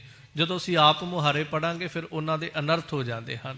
ਸੋ ਖੈਰ, ਹਜ਼ੂਰ ਪਾਤਸ਼ਾਹ ਗੁਰੂ ਅਰਜਨ ਦੇਵ ਮਹਾਰਾਜ ਨੇ ਫਿਰ 12 ਮਾਹ ਦੀ ਪਾਵਨ ਬਾਣੀ ਉਚਾਰਨ ਕੀਤੀ। ਮਗਰ ਦੇ ਮਹੀਨੇ ਅੰਦਰ ਸਾਹਿਬ ਕਿਰਪਾ ਕਰਦੇ ਨੇ, ਜੋ ਗਰੀਬ ਨਵਾਜ ਪਾਤਸ਼ਾਹ ਜੀ ਪਹਿਲਾਂ ਇਸ਼ਾਰਾ ਕਰਦੇ ਨੇ, ਮੱਘਰ ਮਾਹੇ ਸੁਹੰਦੀਆਂ ਹਰ ਪਿਰ ਸੰਗ ਬੈਠੜੀ ਆਹ, ਕਿ ਮੱਘਰ ਦੇ ਮਹੀਨੇ 'ਚ ਸਾਹਿਬ ਕਹਿੰਦੇ ਉਹ ਜੀਵ ਇਸਤਰੀਆਂ ਬੜੀਆਂ ਸ਼ੋਭਦੀਆਂ ਨੇ ਜਿਹੜੀਆਂ ਆਪਣੇ ਪਤੀ ਕੰਤ ਪਰਮੇਸ਼ਰ ਅਕਾਲ ਪੁਰਖ ਦੇ ਨਾਲ ਬੈਠੀਆਂ ਨੇ। ਦੇਖੋ, ਮੈਂ ਜ਼ਿਕਰ ਕਰਾਂ, ਬੰਦਾ ਸਾਰੀ ਜ਼ਿੰਦਗੀ ਕਿਸੇ ਨਾ ਕਿਸੇ ਨਾਲ ਬਹਿੰਦਾ ਹੈ ਤੇ ਸਭ ਤੋਂ ਵੱਡੀ ਗੱਲ ਹੈ ਕਿ ਆਪਾਂ ਸੰਸਾਰ ਦੇ ਵਿੱਚ ਆਪਣੀ ਜ਼ਿੰਦਗੀ ਦਾ 90-95% ਹਿੱਸਾ ਜਿਹੜਾ ਉਹ ਦੂਜਿਆਂ ਕੋਲ ਬਹਿ ਕੇ ਬਤੀਤ ਕਰਦੇ ਹਾਂ, ਕਿਉਂਕਿ ਇਕੱਲੇ ਰਹਿਣਾ ਤੇ ਸਾਨੂੰ ਬੜਾ ਔਖਾ ਲੱਗਦਾ ਹੈ। ਥੋੜਾ ਸਮਾਂ ਵੀ ਕਿਤੇ ਇਕੱਲਾ ਰਹਿਣਾ ਪਵੇ, ਆਪਾਂ ਕਹਿੰਦੇ ਨਹੀਂ, ਸ਼ਬਦ ਵਰਤਦੇ ਮੈਂ ਬੋਰ ਹੋ ਰਿਹਾ, ਕਿਉਂ, ਮੈਂ ਇਕੱਲਾ ਹਾਂ। ਭਾਵੇਂ ਅਸੀਂ ਸਰੀਰ ਦੇ ਰਿਸ਼ਤੇ ਕਰਕੇ, ਨੇੜੇ ਹੋ ਕਰਕੇ, ਸੰਬੰਧ ਕਰਕੇ ਕਿਸੇ ਕੋਲ ਬੈਠੀਏ, ਜੇ ਐਸਾ ਨਾ ਹੋ ਸਕੇ ਤਾਂ ਅਸੀਂ ਕਿਸੇ ਮਾਧਿਅਮ ਦੇ ਜ਼ਰੀਏ, ਜਿਵੇਂ ਮੋਬਾਈਲ ਦੇ ਜ਼ਰੀਏ ਅਸੀਂ ਕਿਸੇ ਨਾਲ ਗੱਲ ਕਰ ਰਹੇ ਤੇ ਉਹ ਵੀ ਇੱਕ ਕੋਲ ਬੈਠਣਾ ਹੈ। ਆਪਾਂ ਕਹਿੰਦੇ ਵੀ ਹਾਂ ਭਾਈ ਤੇਰੇ ਨਾਲ ਗੱਲ ਕਰਦੇ ਪਏ, ਮਤਲਬ ਮੈਂ ਇਕੱਲਾ ਨਹੀਂ, ਤੇਰੀ ਤੇ ਮੇਰੀ ਵਾਰਤਾਲਾਪ ਹੋ ਰਹੀ ਹੈ। ਅਸੀਂ ਇਕੱਲੇ ਨਹੀਂ ਬਹਿ ਸਕਦੇ, ਸਾਡਾ ਮਨੁੱਖੀ ਸੁਭਾਅ ਹੈ। ਉਸ ਤੋਂ ਬਾਅਦ ਸੰਸਾਰ ਵਿੱਚ ਆਪਾਂ ਸਾਰਿਆਂ ਨਾਲ ਬਹਿ ਸਕਦੇ ਹਾਂ, ਮਨੁੱਖਾਂ ਨਾਲ ਬਹਿ ਜਾਂਦੇ, ਇੱਥੋਂ ਤੱਕ ਅਸੀਂ ਪਸ਼ੂ ਪੰਛੀਆਂ ਨਾਲ ਵੀ ਬਹਿ ਜਾਂਦੇ ਹਾਂ। ਘਰ ਵਿੱਚ ਜਾਨਵਰ ਰੱਖਿਆ ਹੋਵੇ ਉਹਦੇ ਨਾਲ ਵੀ ਬੰਦਾ ਕਈ ਘੰਟੇ ਗੱਲਾਂ ਕਰਦਾ ਰਹੇਗਾ, ਖੇਡਦਾ ਰਹੇਗਾ, ਸਾਰਿਆਂ ਨਾਲ ਬਹਿ ਜਾਵਾਂਗੇ। ਉਸ ਤੋਂ ਜ਼ਿਆਦਾ ਔਖਾ ਪਤਾ ਕੀ ਹੈ? ਆਪਣੇ ਆਪ ਦੇ ਨਾਲ ਬਹਿਣਾ। ਇਹ ਬਹੁਤ ਔਖਾ ਹੈ। ਆਪਣੇ ਆਪ ਨਾਲ ਨਹੀਂ ਬਹਿ ਸਕੋਗੇ। ਤੁਸੀਂ ਸਿਮਰਨ ਕਰਨ ਲੱਗੋ, ਤੁਸੀਂ ਕੋਈ ਸਾਧਨਾ ਕਰਨ ਲੱਗੋ, ਆਪਣੇ ਸਵੈ ਸਰੂਪ ਦਾ ਧਿਆਨ ਕਰਨ ਲੱਗੋ, ਆਪਣੇ ਆਪੇ ਨੂੰ ਪਹਿਚਾਨਣ ਲੱਗੋ, ਬੜਾ ਮੁਸ਼ਕਲ ਹੋ ਜਾਏਗਾ ਆਪਣੇ ਆਪ ਦੇ ਨਾਲ ਬੈਠਣਾ। ਪਰ ਇੱਕ ਵਿਲੱਖਣਤਾ ਹੋਏਗੀ, ਜਿਸ ਦਿਨ ਤੁਸੀਂ ਆਪਣੇ ਆਪ ਦੇ ਨਾਲ ਬੈਠ ਜਾਓਗੇ ਨਾ, ਉਸ ਦਿਨ ਜਦੋਂ ਸੰਸਾਰ ਤੁਹਾਡੇ ਕੋਲ ਬਹਿਣ ਲੱਗੇਗਾ ਤੁਸੀਂ ਕਹੋਗੇ ਨਹੀਂ, ਮੈਨੂੰ ਤੁਹਾਡੀ ਲੋੜ ਨਹੀਂ ਹੈ। ਅਸਲ ਕਾਰਨ ਇਹ ਹੈ, ਅਸੀਂ ਸੰਸਾਰ ਦੇ ਲੋਕਾਂ ਕੋਲ ਕਿਉਂ ਬਹਿਣਾ ਚਾਹੁੰਦੇ ਹਾਂ? ਕਿਉਂਕਿ ਅਸੀਂ ਕਦੀ ਆਪਣੇ ਨਾਲ ਨਹੀਂ ਬੈਠੇ। ਜਦੋਂ ਆਪਣੇ ਹੱਥ ਦੇ ਵਿੱਚ ਸਾਰਿਆਂ ਤੋਂ ਸੁੰਦਰ ਚੀਜ਼ ਆ ਜਾਵੇ ਤੇ ਆਪਾਂ ਮਾੜੀਆਂ ਚੀਜ਼ਾਂ, ਟੁੱਟੀਆਂ ਭੱਜੀਆਂ ਚੀਜ਼ਾਂ ਜਿਹੜੀਆਂ ਘਰੋਂ ਬਾਹਰ ਸੁੱਟ ਦੇਵਾਂਗੇ। ਆਪਾਂ ਕਹਾਂਗੇ ਨਹੀਂ, ਹੁਣ ਇਹਨਾਂ ਦੀ ਲੋੜ ਨਹੀਂ ਹੈ, ਪੁਰਾਣੀਆਂ ਦੀ ਲੋੜ ਨਹੀਂ ਰਹੇਗੀ। ਕਹਿਣ ਦਾ ਭਾਵ ਇਹ ਹੈ, ਜਿਸ ਦਿਨ ਕਦੀ ਗੁਰੂ ਤਰਸ ਕਰੇ, ਕੋਸ਼ਿਸ਼ ਕਰਿਆ ਕਰੋ ਰੋਜ਼। ਸਹਿਜੇ ਸਹਿਜੇ ਵੀ ਕੋਸ਼ਿਸ਼ ਕਰਦੇ ਜਾਓਗੇ ਨਾ, ਤੇ ਮੈਂ ਸ਼ਬਦ ਕਵਾਂ ਕੋਈ ਕੱਛੂ ਕੁੰਮੇ ਦੀ ਚਾਲ ਵੀ ਚੱਲਦਾ ਜਾਏਗਾ, ਕਦੇ ਨਾ ਕਦੇ ਤੇ ਮੰਜ਼ਿਲ ਤੇ ਪਹੁੰਚੇਗਾ। ਭਾਵੇਂ ਰੋਜ਼ ਇੱਕ ਖਿਣ ਅੱਧਾ ਮਿੰਟ ਆਪਣੇ ਸਰੂਪ ਨੂੰ, ਆਪਣੇ ਆਪੇ ਨੂੰ ਜਾਣਨ ਦੀ ਕੋਸ਼ਿਸ਼ ਕਰੋ। ਜਿਸ ਦਿਨ ਕਿਤੇ ਆਪਣੇ ਆਪੇ ਦੀ ਝਲਕ ਮਿਲ ਜਾਏਗੀ ਨਾ ਕਿ ਮੈਂ ਕੌਣ ਹਾਂ, ਆਪਣੇ ਨਾਲ ਕਦੀ ਬਹਿ ਜਾਓਗੇ, ਆਪਣੇ ਸਰੂਪ ਦੇ ਅੰਦਰ ਕਦੀ ਜੁੜ ਜਾਓਗੇ, ਤਾਂ ਮੈਂ ਮਾਲਕ ਤੇ ਭਰੋਸਾ ਕਰਕੇ ਸ਼ਬਦ ਕਹਿਣਾ ਕਿ ਉਸ ਦਿਨ ਇਹ ਦੁਨੀਆ ਦੇ ਲੋਕ ਜਦੋਂ ਕੋਲ ਬੈਠਣਗੇ ਤੇ ਸ਼ਬਦ ਕਹੋਗੇ ਨਹੀਂ ਭਾਈ ਤੂੰ ਤੁਰ ਜਾ, ਤੂੰ ਮੇਰੇ ਕੋਲ ਨਾ ਬਹਿ। ਕਿਉਂ? ਕਿਉਂਕਿ ਮੈਂ ਆਪਣੇ ਆਪ ਦੇ ਕੋਲ ਬੈਠਾ। ਤੇ ਗੁਰਮੁਖੋ ਦੁਨੀਆ ਬੜੀ ਸੋਹਣੀ ਹੈ, ਬਹੁਤ ਸੋਹਣਾ ਸੰਸਾਰ ਹੈ ਪਰਮੇਸ਼ਰ ਨੇ ਸਿਰਜਿਆ, ਪਰ ਜਿਹੜਾ ਸਾਡਾ ਸਰੂਪ ਹੈ ਨਾ, ਇਸ ਤੋਂ ਵੱਧ ਕੇ ਦੁਨੀਆ ਸੋਹਣੀ ਨਹੀਂ ਜੇ। ਤੇ ਜਦੋਂ ਤੁਸੀਂ ਸਾਰਿਆਂ ਤੋਂ ਮਹਾਨ ਸੁੰਦਰਤਾ ਆਪਣੇ ਸਵੈ ਸਰੂਪ ਨੂੰ ਦੇਖੋਗੇ ਤੇ ਦੁਨੀਆ ਦੇ ਸਾਰੇ ਰੂਪ ਜਿਹੜੇ ਨੇ ਕਰੂਪ ਲੱਗਣ ਲੱਗ ਪੈਣਗੇ। ਤਾਂ ਇਹ ਉਸ ਤੋਂ ਔਖਾ ਕੰਮ ਹੈ। ਪਰ ਇਸ ਤੋਂ ਵੀ ਜ਼ਿਆਦਾ ਔਖਾ ਕੰਮ ਜਿਹਨੂੰ ਧੰਨ ਗੁਰੂ ਅਰਜਨ ਦੇਵ ਮਹਾਰਾਜ ਅੱਜ ਸਮਝਾਉਂਦੇ ਨੇ, ਉਹ ਪਿਰ ਦੇ ਨਾਲ ਬੈਠਣਾ, ਪਰਮੇਸ਼ਰ ਦੇ ਨਾਲ ਬੈਠਣਾ, ਉਹਦੇ ਕੋਲ ਬੈਠਣਾ ਸਭ ਤੋਂ ਔਖਾ ਹੈ। ਤੇ ਦੇਖੋ ਸਾਡੀ ਮੂਰਖਤਾ ਇਹਨੂੰ ਕਹਿ ਸਕਦੇ ਹਾਂ ਕਿ ਸੰਸਾਰ ਦੇ ਅੰਦਰ ਕੋਈ ਮਨੁੱਖ ਥੋੜ੍ਹਾ ਜਿਹਾ ਉੱਚੇ ਅਹੁਦੇ ਤੇ ਹੋਵੇ, ਕੋਈ ਨੇਤਾ ਹੋਵੇ ਜਾਂ ਹੋਰ ਉਹ ਸੰਸਾਰ ਦੇ ਵਿੱਚ ਥੋੜ੍ਹੀ ਜਿਹੀ ਉਹਦੀ ਪਬਲਿਸਿਟੀ ਹੋਵੇ, ਉਹਨੂੰ ਚਾਰ ਲੋਕ ਜਾਣਦੇ ਹੋਣ, ਆਪਾਂ ਉਹਦੇ ਕੋਲ ਕਿਤੇ ਅੱਧਾ ਘੰਟਾ 10 ਮਿੰਟ ਬਹਿ ਜਾਈਏ ਤੇ ਆਪਾਂ ਫੋਟੋਆਂ ਖਿੱਚ ਕੇ ਤੇ ਸਾਰੀ ਦੁਨੀਆ ਨੂੰ ਵਿਖਾਉਣੇ ਆ ਕਿ ਵੇਖੋ ਫਲਾਣੇ ਬੰਦੇ ਨਾਲ ਮੇਰੀ ਉੱਠਣੀ ਬੈਠਣੀ ਹੈ, ਫਲਾਣੇ ਬੰਦੇ ਦੇ ਕੋਲ ਮੈਂ 10 ਮਿੰਟ ਬਹਿ ਕੇ ਵੇਖਿਆ ਹੋਇਆ, ਜਿਹੜਾ ਕਿਸੇ ਦੇ ਕੋਲ ਬਹਿੰਦਾ ਨਹੀਂ ਮੈਂ ਉਹਦੇ ਕੋਲ ਅੱਧਾ ਘੰਟਾ ਬਹਿ ਕੇ ਆਇਆ। ਇਹਨੂੰ ਇੱਕ ਮੂਰਖਤਾ ਕਹੀਏ ਕਿ ਜੇ ਸੰਸਾਰ ਦੇ ਵਿੱਚ ਕੋਈ ਥੋੜ੍ਹਾ ਜਿਹਾ ਉੱਚੇ ਅਹੁਦੇ ਵਾਲਾ, ਅਸੀਂ ਉਹਦੇ ਕੋਲ ਬੈਠ ਕੇ ਆਪਣੇ ਆਪ ਨੂੰ ਇੰਨਾ ਵੱਡਾ ਸਮਝਣ ਲੱਗ ਪੈਂਦੇ ਹਾਂ। ਤੇ ਉਹ ਭਲਿਆ ਉਸ ਗੁਰੂ ਦੇ ਕੋਲ ਕਦੀ ਬਹਿ ਕੇ ਵੇਖ, ਜਿਹਨੂੰ ਆਪਾਂ ਰੋਜ਼ ਸ਼ਬਦ ਕਹਿੰਦੇ ਰਾਜਨ ਕੇ ਰਾਜਾ, ਮਹਾਰਾਜਨ ਕੇ ਮਹਾਰਾਜਾ। ਉਸ ਮਹਾਰਾਜਾ ਦੇ ਮਹਾਰਾਜੇ ਕੋਲ ਬਹਿ ਕੇ ਵੇਖ ਕਦੀ, ਤੂੰ ਕਿੰਨਾ ਵੱਡਾ ਹੋ ਜਾਏਗਾ। ਪਰ ਨਹੀਂ, ਅਸੀਂ ਇਹ ਨਹੀਂ ਕਰਾਂਗੇ। ਸਾਡਾ ਸੁਭਾਅ ਪਤਾ ਕਿ ਅਸੀਂ ਦੁਨੀਆ ਨੂੰ ਪਹਿਲ ਦੇਵਾਂਗੇ। ਥੋੜ੍ਹਾ ਜਿਹਾ ਬਾਹਰੀ ਸ਼ਬਦ ਹੈ ਮੇਰਾ, ਸਾਡਾ ਇੱਕ ਸੁਭਾਅ, ਮੈਂ ਕਈ ਦਫਾ ਸੋਚਦਾ ਹੁੰਦਾ, ਅਸੀਂ ਦੁਨੀਆ ਦੇ ਹਰ ਮਨੁੱਖ ਦੇ ਨਾਲ ਫੋਟੋਆਂ ਖਿੱਚਣ ਲਈ ਤਿਆਰ ਹੋ ਜਾਵਾਂਗੇ, ਪਰ ਸਾਡੀ ਸੋਚ ਕਦੀ ਨਹੀਂ ਕਹੇਗੀ ਚਲੋ ਇੱਕ ਵੱਖਰਾ ਵਿਸ਼ਾ ਹੈ, ਇਹਦੇ 'ਤੇ ਕਈ ਉਂਗਲਾਂ ਚੁੱਕ ਲੈਂਦੇ ਨੇ, ਪਰ ਕਿਤੇ ਗੁਰੂ ਦੇ ਨਾਲ ਵੀ ਕਿਸੇ ਦੀ ਸ਼ਰਧਾ ਜਾਗੀ ਕਿ ਮੈਂ ਆਪਣੇ ਗੁਰੂ ਨਾਲ ਫੋਟੋ ਖਿੱਚਾਂ। ਭਾਵੇਂ ਇੱਕ ਦੁਨਿਆਵੀ ਜਿਹਾ ਸ਼ਬਦ ਹੈ, ਪਰ ਸਾਡੀ ਪ੍ਰੀਤ ਕਿੱਥੇ ਖੜੀ ਹੋਈ ਹੈ, ਇਹਨੂੰ ਜੇ ਕਿਤੇ ਬਹਿ ਕੇ ਸੋਚੋ। ਆਮ ਮਨੁੱਖ ਦਿਸ ਜੇ ਅਸੀਂ ਉਹਦੇ ਮਗਰ ਕਮਲੇ ਹੋ ਜਾਵਾਂਗੇ, ਉਹ ਮਹਾਰਾਜਿਆਂ ਦਾ ਮਹਾਰਾਜਾ ਦਿਸ ਪਏ, ਪਰ ਹਾਂ ਬੜੀ ਦੁਨੀਆ ਇੱਥੇ ਖਿੱਚਦੀ ਹੈ। ਪਰ ਮੈਂ ਜਦੋਂ ਉਹਨਾਂ ਨੂੰ ਦੇਖਦਾ ਹਾਂ ਤੇ ਇੰਝ ਮਹਿਸੂਸ ਹੁੰਦਾ ਹੈ ਕਿ ਜੇ ਇਹ ਗੁਰੂ ਦੇ ਨਾਲ ਫੋਟੋ ਖਿੱਚ ਰਹੇ, ਗੁਰੂ ਨਾਲ ਨਹੀਂ ਖਿੱਚ ਰਹੇ, ਇਹ ਇੱਥੋਂ ਦੀ ਸਜਾਵਟ ਦੇ ਨਾਲ, ਜਾਂ ਇੱਥੇ ਸੋਹਣੀ ਜੋ ਮੀਨਾਕਾਰੀ ਹੋਈ ਹੈ, ਜਾਂ ਇੱਥੇ ਸੋਹਣਾ ਜੋ ਸੋਨਾ ਲੱਗਾ, ਇਹ ਸਿਰਫ ਉਸ ਦ੍ਰਿਸ਼ ਦੇ ਨਾਲ ਫੋਟੋ ਖਿੱਚਦੇ ਪਏ ਨੇ। ਆਮ ਗੁਰੂ ਘਰ ਦੇ ਅੰਦਰ ਗੁਰੂ ਸਾਹਿਬ ਜੀ ਦਾ ਪ੍ਰਕਾਸ਼ ਹੋਵੇ, ਸਾਧ ਮੁਰਾਦਾਂ ਰੁਮਾਲਾ ਦਿੱਤਾ ਹੋਵੇ, ਕਿੰਨੇ ਕੁ ਲੋਕ ਗੁਰੂ ਨਾਲ ਜਾ ਕੇ ਫੋਟੋਆਂ ਖਿੱਚ ਲੈਂਦੇ ਨੇ। ਇਹ ਸਿਰਫ ਇੱਕ ਸਮਝਾਉਣ ਮਾਤਰ ਮੈਂ ਜ਼ਿਕਰ ਕਰ ਰਿਹਾ ਕਿ ਸਾਡੀ ਸੋਚ ਦਾ ਲੈਵਲ ਕਿੱਥੇ ਖੜਾ ਹੁੰਦਾ ਜਾ ਕੇ। ਅਸੀਂ ਦੁਨਿਆਵੀ ਮਨੁੱਖ ਦੇ ਕੋਲ, ਵੱਡੇ ਮਨੁੱਖ ਦੇ ਕੋਲ ਬਹਿਣਾ ਬੜਾ ਵੱਡਾ ਆਪਣਾ ਕਰਮ ਸਮਝਦੇ ਹਾਂ, ਪਰ ਸਾਹਿਬ ਕਹਿੰਦੇ ਗੁਰੂ ਕੋਲ ਬੈਠਣਾ ਹੋਵੇ ਤੇ ਤੈਨੂੰ ਬੜਾ ਔਖਾ ਲੱਗਦਾ ਹੈ। ਤਾਂ ਹਜ਼ੂਰ ਇੱਥੇ ਇਹੀ ਕਹਿੰਦੇ, ਮੰਘਿਰ ਮਾਹੇ ਸੁਹੰਦੀਆਂ, ਐ ਭਲਿਆ ਇਸ ਮੱਘਰ ਦੇ ਮਹੀਨੇ ਅੰਦਰ ਉਹ ਜੀਵ ਰੂਪ ਇਸਤਰੀਆਂ ਬਹੁਤ ਸ਼ੋਭਦੀਆਂ ਨੇ ਜਿਹੜੀਆਂ ਹਰ ਪਿਰ ਸੰਗ ਬੈਠੜੀਆਂ, ਜਿਹੜੀਆਂ ਆਪਣੇ ਪਿਰ, ਆਪਣੇ ਖਸਮ, ਆਪਣੇ ਪਤੀ ਅਕਾਲ ਪੁਰਖ ਪਰਮੇਸ਼ਰ ਦੇ ਕੋਲ ਬੈਠੀਆਂ ਨੇ। ਕਿਉਂਕਿ ਸੰਸਾਰਕ ਤੌਰ ਤੇ ਵੀ ਜਦੋਂ ਇਸ ਰਿਸ਼ਤੇ ਦੀ ਗੱਲ ਕਰੋਗੇ ਨਾ, ਤੇ ਸਾਹਿਬ ਨੇ ਬਾਣੀ ਅੰਦਰ ਜਿਹੜੀ ਇਸਤਰੀ ਆਪਣੇ ਕੰਤ ਦੇ, ਆਪਣੇ ਪਤੀ ਦੇ ਨਾਲ ਤੁਰਦੀ ਹੈ, ਸੰਸਾਰ ਦੇ ਵਿੱਚ ਦੁੱਖ ਸੁੱਖ ਦੇ ਵਿੱਚ ਉਹਦੇ ਨਾਲ ਖੜਦੀ ਹੈ, ਉਹਦੇ ਹੁਕਮ ਦੇ ਅੰਦਰ ਚੱਲਦੀ ਹੈ, ਸਾਹਿਬ ਬਾਣੀ ਅੰਦਰ ਕਹਿੰਦੇ ਭਰਤਾ ਕਹੈ ਸੋ ਮਾਨੀ ਹੈ, ਇਹੋ ਆਚਾਰ ਸਿਖਾਏ ਦੀ। ਕਿ ਜੋ ਭਰਤਾ ਕੰਤ ਕਹਿੰਦਾ ਹੈ ਉਹਦੇ ਹੁਕਮ ਅਨੁਸਾਰ ਜਿਹੜੀ ਚੱਲਦੀ ਉਹ ਸ਼ੋਭਨੀਕ ਹੈ। ਸੁਹਾਗਣ ਦੀ ਇੱਕ ਨਿਸ਼ਾਨੀ ਦਿੱਤੀ ਸਾਹਿਬ ਨੇ ਬਾਣੀ ਅੰਦਰ, ਨਾਨਕ ਸੁਹਾਗਣ ਕਾ ਕਿਆ ਚਿਹਨ ਹੈ। ਜਿਹੜੀ ਸੁਹਾਗਣ ਇਸਤਰੀ, ਉਹਦੇ ਲੱਛਣ ਕੀ ਨੇ? ਤੇ ਦੁਨੀਆ ਕਵੇ ਕਿ ਉਹਦੇ ਮੱਥੇ ਵਿੱਚ ਸੰਧੂਰ ਹੋਵੇ ਤੇ ਉਹ ਸੁਹਾਗਣ ਹੈ, ਜੇ ਉਹਦਾ ਕੰਤ ਉਹਦੇ ਨਾਲ ਹੈ ਤੇ ਉਹ ਸੁਹਾਗਣ ਹੈ। ਪਰ ਬਾਣੀ ਕਹਿੰਦੀ ਨਹੀਂ, ਅਸਲ ਵਿੱਚ ਜੇ ਉਹਦੇ ਵਿੱਚ ਆ ਗੁਣ ਹਨ ਤਾਂ ਸੁਹਾਗਣ ਹੈ, ਜੇ ਗੁਣ ਨਹੀਂ ਹਨ ਤਾਂ ਭਾਵੇਂ ਉਹਦਾ ਭਰਤਾ, ਉਹਦਾ ਕੰਤ ਉਹਦੇ ਨਾਲ ਹੋਵੇ, ਉਹ ਤਾਂ ਵੀ ਸੁਹਾਗਣ ਨਹੀਂ ਹੈ। ਮਹਾਰਾਜ ਕਿਹੜੇ ਗੁਣ? ਸਾਹਿਬ ਕਹਿੰਦੇ ਨਾਨਕ ਸੁਹਾਗਣ ਕਾ ਕਿਆ ਚਿਹਨ ਹੈ। ਮਹਾਰਾਜ ਉਹਦੀ ਕੀ ਨਿਸ਼ਾਨੀ ਹੈ? ਤਾਂ ਸਾਹਿਬ ਕਹਿੰਦੇ ਅੰਦਰ ਸੱਚ, ਮੁਖ ਉਜਲਾ, ਖਸਮੈ ਮਾਹੇ ਸਮਾਏ। ਜਿਸ ਦੇ ਅੰਦਰ ਸੱਚ ਹੋਵੇ, ਜਿਸ ਦਾ ਮੁਖ ਜਿਹੜਾ ਉਜਲਾ ਹੋਵੇ, ਸ਼ੋਭਾ ਵਾਲਾ ਹੋਵੇ, ਤੇ ਖਸਮੈ ਮਾਹੇ ਸਮਾਏ, ਆਪਣੇ ਖਸਮ ਦੇ ਵਿੱਚ ਸਮਾ ਗਈ ਹੋਵੇ। ਏਕ ਜੋਤ ਦੋਇ ਮੂਰਤੀ ਧਨ ਪਿਰ ਕਹੀਐ, ਸੋਏ ਦੀ ਅਵਸਥਾ ਪ੍ਰਾਪਤ ਹੋ ਗਈ ਹੋਵੇ ਉਹਨੂੰ ਸਾਹਿਬ ਬਾਣੀ ਅੰਦਰ ਸੁਹਾਗਣ ਕਹਿੰਦੇ। ਜਿਹਨੂੰ ਸਾਹਿਬ ਕਹਿੰਦੇ ਨੇ ਧਣੀ ਵਿਹੂਣਾ ਪਾਟ ਪਟੰਬਰ ਪਾਹੀ ਸੇਤੀ ਜਾਲੇ, ਧੂੜੀ ਵਿੱਚ ਲੋਡੰਦੜੀ ਸੋਹਾ ਨਾਨਕ ਤੈ ਸਹਿ ਨਾਲੇ।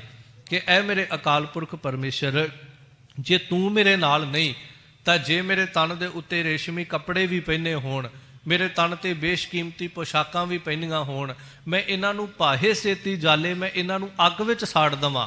ਕਿਉਂ? ਕਿਉਂਕਿ ਤੂੰ ਮੇਰੇ ਨਾਲ ਨਹੀਂ। ਤੇ ਜੇ ਤੂੰ ਮੇਰੇ ਨਾਲ ਹੋਵੇਂ ਤਾਂ ਧੂੜੀ ਵਿੱਚ ਲੋਡੰਦੜੀ ਸੋਹਾ ਨਾਨਕ ਤੈ ਸਹਿ ਨਾਲੇ। ਜੇ ਤੂੰ ਨਾਲ ਹੋਵੇ, ਜੇ ਮੇਰਾ ਪਤੀ ਮੇਰਾ ਕੰਤ ਨਾਲ ਹੋਵੇ, ਭਾਵੇਂ ਮੈਨੂੰ ਮਿੱਟੀ ਦੇ ਵਿੱਚ ਵੀ ਜੀਵਨ ਬਤੀਤ ਕਰਨਾ ਪਵੇ, ਸਾਧ ਮੁਰਾਦਾ ਜੀਵਨ ਬਤੀਤ ਕਰਨਾ ਪਵੇ, ਮੈਂ ਉਹਦੇ ਵਿੱਚ ਵੀ ਸ਼ੋਭਾ ਸਮਝਾਂਗੀ। ਬਾਣੀ ਦੀ ਜੇ ਸ਼ਬਦ ਦੀ ਵਿਆਖਿਆ ਕਰੀਏ ਨਾ, ਸਾਹਿਬ ਨੇ ਬਾਣੀ ਅੰਦਰ ਜੋ ਇੱਕ ਇਸਤਰੀ ਆਪਣੇ ਪਤੀਵਰਤਾ ਧਰਮ ਅੰਦਰ ਪਰਪੱਕ ਹੈ, ਉਹਨੂੰ ਸਾਹਿਬ ਜੀ ਨੇ ਸ਼ੋਭਾਵੰਤੀ, ਸੁਹਾਗਣੀ, ਸੁਚੱਜੀ ਆਦਿਕ ਬੇਅੰਤ ਸ਼ਬਦਾਂ ਦੇ ਨਾਲ ਬਾਣੀ ਦੇ ਅੰਦਰ ਬਾਣੀਕਾਰਾਂ ਨੇ, ਭਗਤ ਸਾਹਿਬਾਨਾਂ ਨੇ ਨਿਵਾਜਿਆ। ਪਰ ਜੋ ਆਪਣੇ ਧਰਮ ਤੋਂ ਅਲੱਗ ਹੋ ਗਈ, ਜੋ ਪਤੀਵਰਤਾ ਧਰਮ ਤੋਂ ਪਾਸੇ ਹੋ ਗਈ, ਉਸ ਇਸਤਰੀ ਨੂੰ ਫਿਰ ਬਾਣੀਕਾਰਾਂ ਨੇ ਕੁਚੱਜੀ, ਨਾਨਕ ਨਾਰੀ ਵਿੱਚ ਕੁਨਾਰ, ਕੁਲੱਖਣੀ ਆਦਿਕ, ਦੁਹਾਗਣੀ ਆਦਿਕ ਸ਼ਬਦਾਂ ਦੇ ਨਾਲ ਸੰਬੋਧਨ ਕੀਤਾ। ਖੈਰ ਇੱਕ ਇਤਿਹਾਸ ਦੀ ਘਟਨਾ ਮੇਰੇ ਜ਼ਿਹਨ ਆਈ। ਧੰਨ ਗੁਰੂ ਕਲਗੀਧਰ ਪਾਤਸ਼ਾਹ ਜੀ ਜਦੋਂ ਗੁਰਤਾ ਗੱਦੀ ਤੇ ਸੁਭਾਏਮਾਨ ਉਸ ਆਨੰਦਾਂ ਦੀ ਪੁਰੀ ਵਿੱਚ ਬਿਰਾਜਮਾਨ ਨੇ, ਸੋਹਣਾ ਦੀਵਾਨ ਸਜਿਆ ਤੇ ਹਜੂਰ ਪਾਤਸ਼ਾਹ ਜੀ ਨੇ ਭਰੀ ਸਭਾ, ਭਰੀ ਸੰਗਤ ਦੇ ਵਿੱਚ ਅੱਜ ਇੱਕ ਸ਼ਬਦ ਕਿਹਾ। ਸਭ ਕਹਿੰਦੇ ਕੋਈ ਐਸੀ ਬੀਬੀ ਇਸਤਰੀ ਹੈ ਜਿਹੜੀ ਮਨ ਕਰਕੇ, ਤਨ ਕਰਕੇ, ਬਾਣੀ ਕਰਕੇ ਜਤ ਸੱਤ ਦੇ ਵਿੱਚ ਪੱਕੀ ਹੋਵੇ। ਕਿਉਂਕਿ ਤਨ ਕਰਕੇ ਜਤ ਸੱਤ ਦੇ ਵਿੱਚ ਪੱਕੇ ਹੋ ਜਾਣਾ ਇਹ ਬਹੁਤਾ ਮੁਸ਼ਕਲ ਨਹੀਂ ਹੈ। ਤਨ ਕਰਕੇ ਮਨੁੱਖ ਸੰਸਾਰ ਦੀ ਬੜੀ ਲੱਜਾ ਨੂੰ ਪਾਲ ਜਾਂਦਾ ਹੈ, ਤਨ ਕਰਕੇ ਕਈ ਪਾਸਿਆਂ ਤੋਂ ਬੰਦਾ ਬਚ ਜਾਂਦਾ ਹੈ, ਪਰ ਮਨ ਕਰਕੇ ਜਤ ਸੱਤ ਤੋਂ ਹਰ ਮਨੁੱਖ ਡਿੱਗਾ ਹੈ। ਕੋਈ ਇੱਕ ਅੱਧਾ ਵਿਰਲਾ ਵਾਂਝਾ, ਜਿਹਨੂੰ ਸਾਹਿਬ ਕਹਿੰਦੇ ਇੱਕ ਅੱਧ ਨਾਏ ਰਸੀੜਾ ਕਾ ਵਿਰਲੇ ਜਾਏ ਵੁੱਠੀ, ਕੋਈ ਇੱਕ ਅੱਧਾ ਨਾਮ ਰਸੀਆ ਜਿਹੜਾ ਮਨ ਕਰਕੇ ਜਤ ਸੱਤ ਤੇ ਖੜਾ ਹੋਏਗਾ। ਤਨ ਕਰਕੇ ਤੇ ਬੜੀ ਦੁਨੀਆ ਖੜੀ ਹੈ, ਪਰ ਮਨ ਕਰਕੇ ਤਕਰੀਬਨ ਹਰ ਮਨੁੱਖ ਆਪਣੇ ਧਰਮ ਤੋਂ, ਆਪਣੇ ਇਖਲਾਕ ਤੋਂ, ਆਪਣੇ ਕਰੈਕਟਰ ਤੋਂ ਗਿਰ ਚੁੱਕਾ ਹੈ। ਜੇ ਉਸ ਤੋਂ ਅੱਗੇ ਗੱਲ ਕਰੀਏ ਤਾਂ ਤੀਜਾ ਸ਼ਬਦ ਹੁੰਦਾ ਬਾਣੀ ਕਰਕੇ। ਹੁਣ ਕੋਈ ਮਨ ਕਰਕੇ ਵੀ ਬੜਾ ਸਾਫ਼ ਸੁਥਰਾ ਹੋ ਸਕਦਾ, ਕਿਉਂਕਿ ਇੱਕ ਸਵੱਟੀ ਆਪਣੇ ਕੋਲ ਹੁੰਦੀ ਨਹੀਂ, ਪਰ ਅਸੀਂ ਆਪਣੇ ਆਪ ਤੇ ਲਾ ਦਿੰਦੇ ਹਾਂ। ਆਪਣੇ ਜਿਵੇਂ ਕਹਿ ਲਓ ਵੀ ਆਪ ਹੀ ਚੋਰ ਬਣ ਕੇ ਆਪ ਹੀ ਵਕੀਲ ਬਣ ਜਾਂਦੇ, ਆਪ ਹੀ ਅਸੀਂ ਜੱਜ ਬਣ ਜਾਂਦੇ ਹਾਂ ਕਿ ਆਪ ਹੀ ਗੁਨਾਹ ਕਰਦੇ ਹਾਂ, ਆਪ ਹੀ ਆਪਣੇ ਫੈਸਲੇ ਕਰਦੇ ਨੇ ਕਿ ਮੈਂ ਬੜਾ ਸਾਫ਼ ਸੁਥਰਾ, ਮੈਂ ਬੜਾ ਇਮਾਨਦਾਰ ਹਾਂ, ਮੈਂ ਬੜਾ ਮਨ ਦਾ ਸੱਚਾ ਹਾਂ। ਪਰ ਤੀਜਾ ਸ਼ਬਦ ਹੁੰਦਾ ਬਾਣੀ ਕਰਕੇ। ਬਾਣੀ ਕਰਕੇ ਜਿਹਨੂੰ ਆਪਾਂ ਇੱਕ ਸ਼ਬਦ ਕਹਿ ਦਈਏ, ਆਮ ਸ਼ਬਦਾਵਲੀ ਕਰਕੇ। ਸ਼ਬਦਾਵਲੀ ਦਾ ਥੋੜ੍ਹਾ ਜਿਹਾ ਖੋਲ੍ਹਣ ਦੀ ਕੋਸ਼ਿਸ਼ ਕਰਾਂ ਤਾਂ ਸਾਡੀ ਆਮ ਭਾਸ਼ਾ ਦੇ ਅੰਦਰ, ਮੈਂ ਅੱਗੇ ਵੀ ਇੱਕ ਵਾਰ ਜ਼ਿਕਰ ਕੀਤਾ ਸੀ, ਅਸੀਂ ਇੰਨੇ ਕੁ ਗਿਰ ਚੁੱਕੇ ਹਾਂ ਕਿ ਅਸੀਂ ਆਪਣੀ ਮਾਤ ਭਾਸ਼ਾ ਪੰਜਾਬੀ ਦੀ ਪਹਿਚਾਣ ਪਤਾ ਕਿਵੇਂ ਦਿੰਦੇ ਹਾਂ।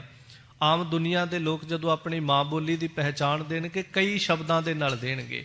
ਅਸੀਂ ਆਪਣੀ ਮਾਂ ਬੋਲੀ ਦੀ ਪਹਿਚਾਣ ਜਿਹੜੀ ਉਹ ਪਤਾ ਕਿਵੇਂ ਦਿੰਦੇ ਹਾਂ, ਮਾਫ਼ ਕਰਿਓ ਮੇਰੇ ਸ਼ਬਦ ਨੂੰ, ਅਸੀਂ ਕਵਾਂਗੇ ਜੇ ਅਸੀਂ ਗੱਲ ਤੇ ਗਾਲ ਨਹੀਂ ਕੱਢਦੇ ਤਾਂ ਸਾਡਾ ਪਤਾ ਹੀ ਨਹੀਂ ਲੱਗਦਾ ਅਸੀਂ ਪੰਜਾਬੀ ਆ। ਅਸੀਂ ਆਪਣੀ ਮਾਂ ਬੋਲੀ ਦੀ ਪਹਿਚਾਣ ਇੰਜ ਦਿੰਦੇ ਹਾਂ ਕਿ ਜੇ ਅਸੀਂ ਹਰ ਗੱਲ ਤੇ ਗਾਲ ਕੱਢਾਂਗੇ ਤਾਂ ਪਤਾ ਲੱਗੇਗਾ ਅਸੀਂ ਪੰਜਾਬੀ ਹਾਂ, ਜੇ ਅਸੀਂ ਨਹੀਂ ਕੱਢਦੇ ਤਾਂ ਸਾਡਾ ਪਤਾ ਹੀ ਨਹੀਂ ਲੱਗਦਾ ਕਿ ਅਸੀਂ ਪੰਜਾਬੀ ਹਾਂ। ਇੱਥੇ ਜਾ ਕਰਕੇ ਸਾਡੀ ਸੋਚ ਜਿਹੜੀ ਉਹ ਖੜੀ ਹੋਈ ਹੈ। ਤਾਂ ਜ਼ਿਕਰ ਕਰਾਂ, ਇੱਕ ਹੁੰਦਾ ਤਨ ਕਰਕੇ ਜਤ ਸੱਤ ਤੋਂ ਡਿੱਗਣਾ, ਇੱਕ ਹੁੰਦਾ ਮਨ ਕਰਕੇ ਡਿੱਗਣਾ, ਇੱਕ ਹੁੰਦਾ ਬਾਣੀ ਕਰਕੇ, ਭਾਸ਼ਾ ਕਰਕੇ। ਵੀ ਅਸੀਂ ਹਰ ਗੱਲ ਦੇ ਵਿੱਚ ਮਾੜੇ ਸ਼ਬਦ ਵਰਤਨੇ, ਉੱਥੋਂ ਪਤਾ ਲੱਗਦਾ ਅਸੀਂ ਆਪਣੇ ਇਖਲਾਕ ਤੋਂ ਡਿੱਗ ਚੁੱਕੇ ਹਾਂ। ਤਾਂ ਹਜੂਰ ਕਲਗੀਧਰ ਪਾਤਸ਼ਾਹ ਕਹਿੰਦੇ ਕੋਈ ਐਸੀ ਬੱਚੀ ਹੈ ਜਿਹੜੀ ਤਨ ਕਰਕੇ, ਮਨ ਕਰਕੇ ਤੇ ਬਾਣੀ ਕਰਕੇ ਜਤ ਸੱਤ ਦੇ ਉੱਤੇ ਪੱਕੀ ਹੋਵੇ। ਤੇ ਨਾਲ ਇੱਕ ਸ਼ਬਦ ਕਿਹਾ, ਜਿਹਨੇ ਕਦੀ ਮਰਦ ਦਾ ਮੂੰਹ ਨਾ ਫਿਟਕਾਰਿਆ ਹੋਵੇ, ਪਤੀ ਦਾ ਮੂੰਹ ਨਾ ਫਿਟਕਾਰਿਆ ਹੋਵੇ। ਇਹ ਸ਼ਬਦ ਇਤਿਹਾਸ ਦੇ ਅੰਦਰ ਕਦੀ ਪੜੋ, ਰਹਿਤਨਾਮਿਆਂ ਅੰਦਰ ਪੜੋ, ਮੂੰਹ ਫਿਟਕਾਰਨਾ, ਤਾਂ ਇਹ ਸ਼ਬਦ ਹਲੂਣਾ ਦੇਵੇਗਾ ਤੁਹਾਡੇ ਅੰਦਰ ਨੂੰ। ਤਾਂ ਇੱਕ ਗੁਰੂ ਕੀ ਪਿਆਰੀ ਗੁਰਸਿੱਖੀ ਜੀਵਨ ਨੂੰ ਕਮਾਉਣ ਵਾਲੀ ਬੀਬੀ ਖੜੀ ਹੋਈ ਤੇ ਉਹਨੇ ਭਰੀ ਸਭਾ ਦੇ ਵਿੱਚ, ਸੰਗਤ ਵਿੱਚ ਕਿਹਾ, ਹਾਂ ਮਹਾਰਾਜ, ਤੁਹਾਡੀ ਆਸੀਸ ਦੇ ਸਦਕਾ, ਤੁਹਾਡੀ ਕਿਰਪਾ ਦੇ ਸਦਕਾ ਮੈਂ ਮਨ ਕਰਕੇ, ਤਨ ਕਰਕੇ, ਬਾਣੀ ਕਰਕੇ ਆਪਣੇ ਜਤ ਸੱਤ ਵਿੱਚ ਪੱਕੀ ਹਾਂ ਤੇ ਮਹਾਰਾਜ ਮੈਂ ਕਦੀ ਵੀ ਮਰਦ ਦਾ ਮੂੰਹ ਜਿਹੜਾ ਉਹ ਫਿਟਕਾਰਿਆ ਨਹੀਂ ਹੈ। ਹਜੂਰ ਪਾਤਸ਼ਾਹ ਬੜੇ ਹੈਰਾਨ ਹੋ ਕੇ ਕਹਿੰਦੇ, ਸ਼ਾਬਾਸ਼ ਧੀਏ, ਪਰ ਨਾਲ ਇਹ ਦੱਸ ਵੀ ਇਹਦਾ ਕਾਰਨ ਕੀ ਬਣਿਆ।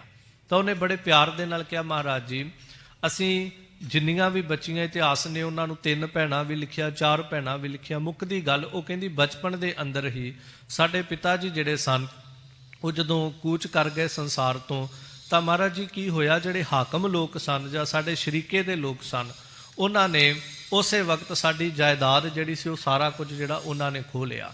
ਮੇਰੀ ਮਾਂ ਦੇ ਗਰਭ ਦੇ ਅੰਦਰ ਇੱਕ ਬੱਚਾ ਪਲ ਰਿਹਾ ਸੀ।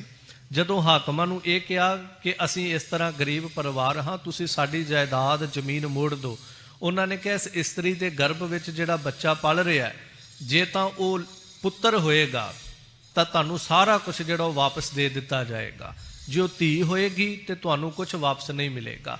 ਮਹਾਰਾਜ ਸਮਾਂ ਬਤੀਤ ਹੋਇਆ, ਜਿੰਨੇ ਕੁ ਮਹੀਨੇ ਬਾਕੀ ਰਹਿੰਦੇ ਸਨ, ਮੇਰੀ ਮਾਂ ਨੇ ਜਨਮ ਦਿੱਤਾ ਇੱਕ ਪੁੱਤਰ ਨੂੰ, ਭਾਵ ਸਾਡੇ ਭਰਾ ਨੇ ਜਨਮ ਲਿਆ।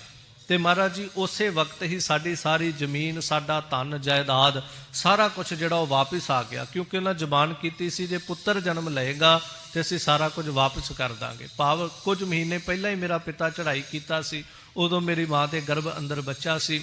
ਤਾਂ ਮਹਾਰਾਜ ਜਿਵੇਂ ਪੁੱਤਰ ਨੇ ਜਨਮ ਲਿਆ, ਸਾਨੂੰ ਸਾਰਾ ਕੁਝ ਵਾਪਸ ਆ ਗਿਆ। ਮੈਂ ਉਸ ਦਿਨ ਤੋਂ ਇੱਕ ਪ੍ਰਣ ਕਰ ਲਿਆ ਕਿ ਇਸ ਮਰਦ ਦੇ ਆਉਣ ਦੇ ਨਾਲ, ਇਸ ਪੁੱਤਰ ਦੇ ਆਉਣ ਦੇ ਨਾਲ, ਸਾਡੇ ਭਰਾ ਦੇ ਆਉਣ ਨਾਲ ਸਾਨੂੰ ਸਾਰਾ ਕੁਝ ਵਾਪਸ ਮਿਲ ਗਿਆ। ਮੈਂ ਅੱਜ ਤੋਂ ਪ੍ਰਣ ਕਰਦੀ ਹਾਂ, ਮੈਂ ਕਦੀ ਕਿਸੇ ਮਰਦ ਦਾ ਮੂੰਹ ਨਹੀਂ ਫਿਟਕਾਰਾਂਗੀ।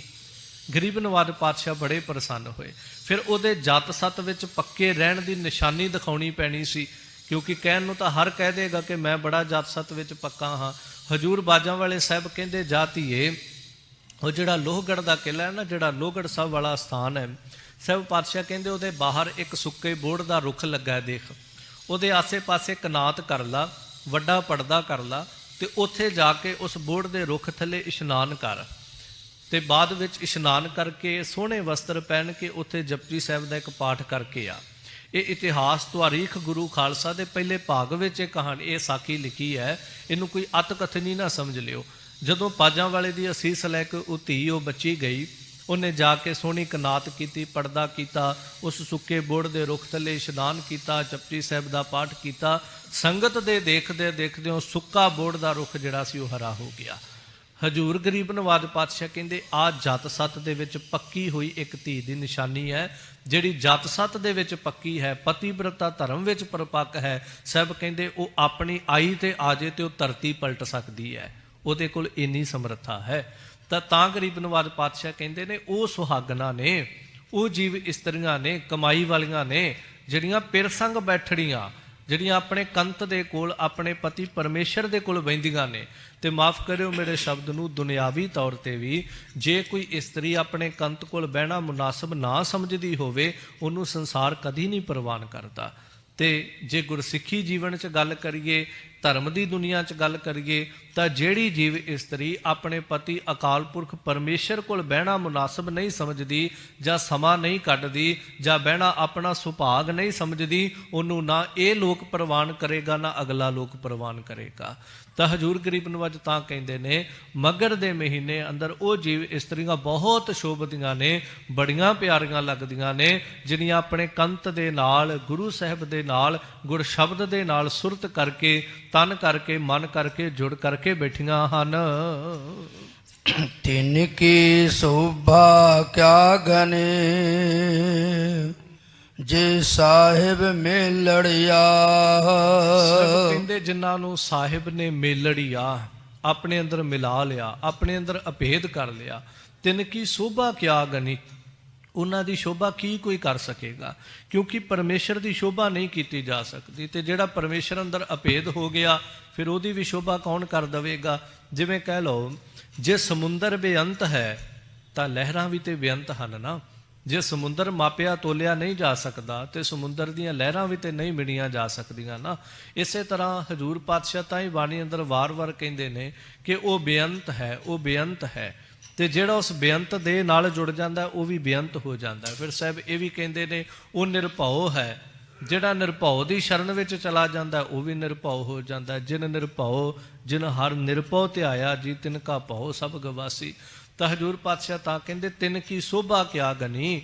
ਜੇ ਕੋਈ ਆਮ ਮਨੁੱਖ ਕਵੇ ਮੈਂ ਉਹਨਾਂ ਦੀ ਜੀਵਨ ਗਾਥਾ ਲਿਖ ਦੇਵਾਂਗਾ, ਉਹਨਾਂ ਦੀ ਸ਼ੋਭਾ ਲਿਖ ਦੇਵਾਂਗਾ, ਤਾਂ ਸਾਹਿਬ ਕਹਿੰਦੇ ਪਰਮੇਸ਼ਰ ਬੇਅੰਤ ਹੈ। ਜਿਹੜੀਆਂ ਜੀਵ ਇਸਤਰੀਆਂ ਉਹਦੇ ਅੰਦਰ ਅਭੇਦ ਹੋ ਗਈਆਂ, ਉਹਨਾਂ ਦੀ ਸ਼ੋਭਾ ਜਿਹੜੀ ਉਹ ਵੀ ਗਿਣੀ ਮਿਣੀ ਤੋਲੀ ਜਿਹੜੀ ਉਹ ਨਹੀਂ ਜਾ ਸਕਦੀ। ਕਿਉਂਕਿ ਧਰਮ ਜਿਹੜਾ ਹੈ ਜੇ ਧਰਮ ਦੀ ਗੱਲ ਕਰੀਏ ਤਾਂ ਧਰਮ ਕਦੀ ਖਰੀਦਿਆ ਨਹੀਂ ਜਾ ਸਕਦਾ।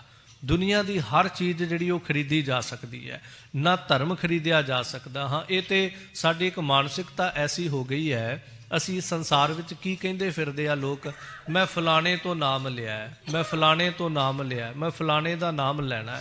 ਦੁਨੀਆ ਨੇ ਕਿਤੇ ਨਾ ਕਿਤੇ ਨਾਮ ਨੂੰ ਇੱਕ ਵਸਤੂ ਸਮਝ ਲਿਆ। ਜਿਵੇਂ ਆਪਾਂ ਕਹੀਏ ਮੈਂ ਕੱਪੜਾ ਫਲਾਣੀ ਦੁਕਾਨ ਤੋਂ ਖਰੀਦਿਆ, ਦੂਜਾ ਕਹਿੰਦਾ ਨਹੀਂ ਮੈਂ ਤਾਂ ਦੂਜੀ ਤੋਂ ਖਰੀਦਿਆ, ਉਹ ਕਹੇਗਾ ਮੈਂ ਫਲਾਣੇ ਬ੍ਰਾਂਡ ਦਾ ਖਰੀਦਿਆ, ਉਹ ਕਹੇਗਾ ਨਹੀਂ ਮੈਂ ਇਸ ਬ੍ਰਾਂਡ ਦਾ ਖਰੀਦਿਆ। ਨਾਮ ਨੂੰ ਵੀ ਕਿਤੇ ਨਾ ਕਿਤੇ ਅਸੀਂ ਇੰਝ ਸਮਝ ਲਿਆ, ਉਹ ਕਹਿੰਦਾ ਮੈਂ ਫਲਾਣੇ ਤੋਂ ਲਿਆ, ਉਹ ਕਹਿੰਦਾ ਨਹੀਂ ਮੈਂ ਦੂਜੇ ਤੋਂ ਲਿਆ, ਉਹ ਕਹਿੰਦਾ ਮੈਂ ਤੀਜੇ ਤੋਂ ਲਿਆ। ਜਿਵੇਂ ਨਾਮ ਇੱਕ ਵਸਤੂ ਹੋਵੇ ਵੀ ਮੈਂ ਉਹਦੇ ਤੋਂ ਖਰੀਦੀ ਹੈ ਤੇ ਤੂੰ ਉਹਦੇ ਤੋਂ ਖਰੀਦ ਕੇ ਲਿਆਇਆ। ਪਰ ਨਹੀਂ, ਇਹ ਧਰਮ, ਇਹ ਨਾਮ ਕੋਈ ਵਸਤੂਆਂ ਨਹੀਂ ਹਨ।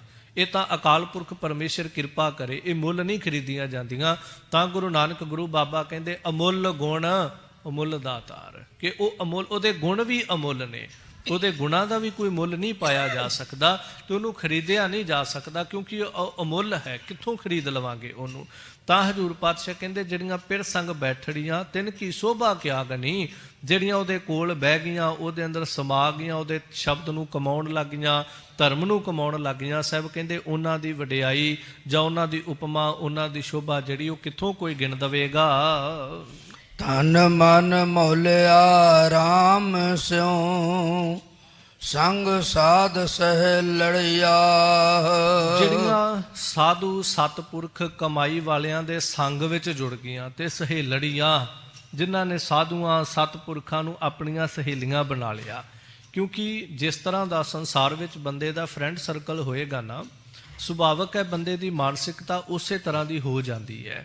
ਕੋਈ ਕਿੰਨਾ ਵੀ ਆਪਣੇ ਆਪ ਤੇ ਦਾਅਵਾ ਕਰ ਦਵੇ ਕਿ ਮੈਂ ਕੀ ਹੋ ਗਿਆ ਜੇ ਫਲਾਣੇ ਮਨੁੱਖਾਂ ਦੇ ਨਾਲ ਰਹਿਣਾ, ਉਹ ਮਾੜੇ ਹੋਣਗੇ, ਉਹ ਚੋਰ ਹੋਣਗੇ, ਪਰ ਮੈਂ ਤਾਂ ਆਪਣੇ ਜੀਵਨ ਵਿੱਚ ਚੰਗਾ ਭਲਾ ਰਹਿਣਾ, ਉਹ ਚੋਰਾਂ ਨਾਲ ਰਹਿ ਕੇ ਮੈਂ ਥੋੜ੍ਹੀ ਚੋਰ ਬਣ ਚੱਲਾਂ। ਪਰ ਨਹੀਂ, ਇੱਕ ਸੱਚਾਈ ਹੈ। ਤੁਸੀਂ ਕੋਲੇ ਨੂੰ ਹੱਥ ਵਿੱਚ ਫੜ ਕੇ ਭਾਵੇਂ ਕੁਝ ਵੀ ਨਾ ਕਰੋ, ਹੱਥ 'ਚ ਫੜੋ ਤੇ ਉਹਨੂੰ ਛੱਡ ਦਿਓ, ਤਾਂ ਵੀ ਕੋਲੇ ਨੇ ਤੁਹਾਡੇ ਹੱਥ ਨੂੰ ਕਾਲਾ ਕਰਕੇ ਜਾਣਾ ਹੀ ਜਾਣਾ, ਕਿਉਂਕਿ ਉਹਦਾ ਸੁਭਾਅ ਹੈ। ਜਿਹੜੀ ਕੁਸੰਗਤ ਹੈ, ਤਾਂ ਹੀ ਭਗਤ ਸਾਹਿਬਾਨਾਂ ਨੇ ਵਾਰ-ਵਾਰ ਬਾਣੀ ਅੰਦਰ ਕਿਹਾ ਕਿ ਜਿਹੜੀ ਸਾਕਤ ਪੁਰਖ ਦੀ ਸੰਗਤ ਹੈ ਉਹ ਇਸ ਤਰ੍ਹਾਂ ਹੈ ਜਿਵੇਂ ਕੇਲੇ ਦਾ ਰੁੱਖ ਜਿਹੜਾ ਉਹ ਬੇਰੀ ਦੇ ਨਾਲ ਉੱਗਿਆ ਹੋਵੇ। ਤੇ ਹੁਣ ਕੇਲੇ ਦਾ ਰੁੱਖ ਕਿੰਨਾ ਵੀ ਕਵੇ ਕਿ ਕੀ ਹੋ ਗਿਆ ਜੇ ਮੈਂ ਬੇਰੀ ਦੇ ਨਾਲ ਉੱਗਿਆ, ਇਹ ਆਪਣੀ ਜਗ੍ਹਾ ਤੇ ਮੈਂ ਆਪਣੀ ਜਗ੍ਹਾ ਤੇ, ਮੇਰਾ ਇਹਦੇ ਨਾਲ ਕੀ ਵਾਹ ਵਾਸਤਾ। ਪਰ ਭਗਤ ਸਾਹਿਬਾਨ ਕਹਿੰਦੇ ਨਹੀਂ, ਉਹ ਝੂਲਾ ਉਹ ਚੀਰੀ ਹੈ, ਸਾਕਤ ਸੰਗ ਨਾ ਹੇਰ। ਜਦੋਂ ਹਵਾ ਚੱਲੇਗੀ ਉਹ ਕੇਲੇ ਦੇ ਪੱਤੇ ਜਿਹੜੇ ਨੇ, ਉਹ ਝਾੜ, ਉਹ ਰੁੱਖ ਜਿਹੜਾ ਉਹ ਵੀ ਹਿੱਲੇਗਾ, ਇੱਧਰੋਂ ਬੇਰੀ ਵੀ ਹਿੱਲੇਗੀ, ਤੇ ਆਪਸ ਵਿੱਚ ਜਦੋਂ ਟਕਰਾਉਣਗੇ ਤੇ ਉਹਦੇ ਕੰਡਿਆਂ ਦੇ ਨਾਲ ਪੱਤਿਆਂ ਨੇ ਚੀਰੇ ਹੀ ਜਾਣਾ, ਭਾਵੇਂ ਉਹ ਜਿੰਨੀ ਮਰਜ਼ੀ ਕੋਸ਼ਿਸ਼ ਕਰ ਲਵੇ। ਇਸੇ ਤਰ੍ਹਾਂ ਸਾਕਤ ਪੁਰਖ ਜਿਹੜਾ ਹੈ, ਉਹਦੀ ਸੰਗਤ ਕੋਈ ਮਨੁੱਖ ਕਰਕੇ ਕਵੇ ਨਹੀਂ ਮੈਂ ਬਚਿਆ ਰਹਿ ਜਾਵਾਂਗਾ, ਮੈਂ ਧਰਮੀ ਰਹਿ ਜਾਵਾਂਗਾ, ਹਜ਼ੂਰ ਕਹਿੰਦੇ ਐਸਾ ਕਦੀ ਨਹੀਂ ਹੁੰਦਾ। ਸੰਗਤ ਬਹੁਤ ਵੱਡਾ ਅਸਰ ਕਰਦੀ ਹੈ ਸਾਡੇ ਮਨ ਦੇ ਉੱਤੇ। ਤਾਂ ਬਾਣੀ ਦੇ ਅੰਦਰ ਬਾਣੀਕਾਰਾਂ ਨੇ ਵਾਰ-ਵਾਰ ਕਿਹਾ ਤੂੰ ਗੁਰਮੁਖਾਂ ਦੀ ਸੰਗਤ ਕਰ, ਤੂੰ ਸਾਧੂਆਂ ਦੀ ਸੰਗਤ ਕਰ, ਤੂੰ ਗੁਰੂ ਕੀ ਸੰਗਤ ਕਰ। ਤਾਂ ਸਾਹਿਬ ਕਹਿੰਦੇ ਸੰਗ ਸਾਧ ਸਹੇਲੜੀਆਂ, ਜਿਹੜੀਆਂ ਸਾਧੂ ਸਤਪੁਰਖਾਂ ਨੂੰ ਜਿਨ੍ਹਾਂ ਨੇ ਆਪਣੀਆਂ ਸਹੇਲੀਆਂ ਬਣਾਇਆ ਹੋਇਆ, ਤਾਂ ਹਜ਼ੂਰ ਕਹਿੰਦੇ ਤਨ ਮਨ ਮੌਲਿਆ ਰਾਮ ਸਿਉ, ਉਹਨਾਂ ਦਾ ਤਨ, ਉਹਨਾਂ ਦਾ ਮਨ ਜਿਹੜਾ ਉਹ ਮੌਲਿਆ ਗਿਆ।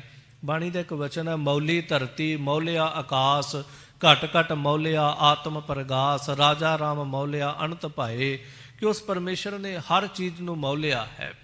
ਇੱਕ ਮੌਲਿਆ ਅਰਥ ਆਪਾਂ ਇੰਜ ਵੀ ਕਰਦੇ ਹੁੰਦੇ ਆ, ਜਿਹਨੂੰ ਖੁੱਲ੍ਹੇ ਜਿਹੇ ਸ਼ਬਦ 'ਚ ਕਹੋ ਕਿ ਕਿਸੇ ਨੇ ਮੋਹ ਲੈਣਾ। ਪਰਮੇਸ਼ਰ ਨੇ ਸਾਰੀ ਸ੍ਰਿਸ਼ਟੀ ਨੂੰ ਮੋਹਿਆ ਤੇ ਸ੍ਰਿਸ਼ਟੀ ਉਹਦੇ ਤੇ ਮੋਹਿਤ ਹੋਈ ਹੈ। ਹਾਂ, ਜਿਹਨੇ ਉਹਦੀ ਪਹਿਚਾਣ ਕਰ ਲਈ ਉਹਦੀ ਬਾਤ ਹੈ। ਤਾਂ ਹਜ਼ੂਰ ਤਾਂ ਕਹਿੰਦੇ ਤਨ ਮਨ ਮੌਲਿਆ, ਭਾਵ ਉਹਦੇ ਰੰਗ ਵਿੱਚ ਰੰਗਿਆ ਗਿਆ ਹੈ। ਇੱਕ ਹੁੰਦਾ ਤਨ ਨੇ ਉਹਦੀ ਰੰਗਤ ਵਿੱਚ ਰੰਗੇ ਜਾਣਾ, ਇੱਕ ਹੈ ਮਨ ਨੇ ਰੰਗੇ ਜਾਣਾ। ਜਦੋਂ ਮਨ ਰੰਗਿਆ ਜਾਏਗਾ ਨਾ, ਤੇ ਇੰਜ ਕਹਿ ਲਓ ਜਿਵੇਂ ਤੁਸੀਂ ਕਿਸੇ ਰੁੱਖ ਦੀਆਂ ਜੜ੍ਹਾਂ ਨੂੰ ਪਾਣੀ ਪਾਉਣਾ ਸ਼ੁਰੂ ਕਰ ਦਿਓ, ਉਹਦੇ ਪੱਤਿਆਂ ਤੇ ਹਰਿਆਵਲ ਆਪਣੇ ਆਪ ਆਏਗੀ। ਪਰ ਜੇ ਕੋਈ ਅਣਜਾਣ ਮਨੁੱਖ ਕਿਸੇ ਰੁੱਖ ਦੀਆਂ ਟਾਹਣੀਆਂ ਪੱਤਿਆਂ ਤੇ ਪਾਣੀ ਪਾਈ ਜਾਵੇ ਤੇ ਸ਼ਾਇਦ ਮਿੱਟੀ ਘੱਟਾ ਤੇ ਲੈ ਸਕਦਾ ਹੈ, ਇਹਦੇ 'ਚ ਕੋਈ ਦੋ ਰਾਏ ਨਹੀਂ ਹੈ। ਕਿਸੇ ਰੁੱਖ ਦੇ ਉੱਤੇ ਪਾਣੀ ਛਿੜਕੋਗੇ, ਘਰਾਂ 'ਚ ਬੂਟਿਆਂ ਤੇ ਪਾਣੀ ਛਿੜਕੋ, ਮਿੱਟੀ ਲੈ ਜਾਂਦੀ ਹੈ। ਉਹ ਇੱਕ ਵਾਰ ਉਹਨਾਂ ਦਾ ਸੋਹਣਾ ਸਰੂਪ ਪਾਸਦਾ ਹੈ, ਪਰ ਉਹ ਹਰਿਆਵਲ ਨਹੀਂ ਉਹਨਾਂ ਕੋਲ ਆਏਗੀ।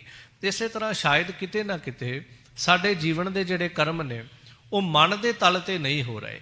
ਜੋ ਵੀ ਅਸੀਂ ਕਰਮ ਕਰਦੇ, ਭਾਵੇਂ ਅਸੀਂ ਬਾਣੀ ਪੜ੍ਹ ਰਹੇ ਹਾਂ, ਸਿਮਰਨ ਕਰ ਰਹੇ ਹਾਂ, ਸਾਧਨਾ ਕਰ ਰਹੇ ਹਾਂ, ਧਰਮ ਕਮਾ ਰਹੇ ਹਾਂ, ਜੋ ਵੀ ਅਸੀਂ ਧਰਮ ਦੀ ਦੁਨੀਆ 'ਚ ਕਰ ਰਹੇ ਹਾਂ, ਬੜਾ ਕੁਝ ਧਰਮ ਦੀ ਦੁਨੀਆ 'ਚ ਹੋ ਰਿਹਾ ਹੈ।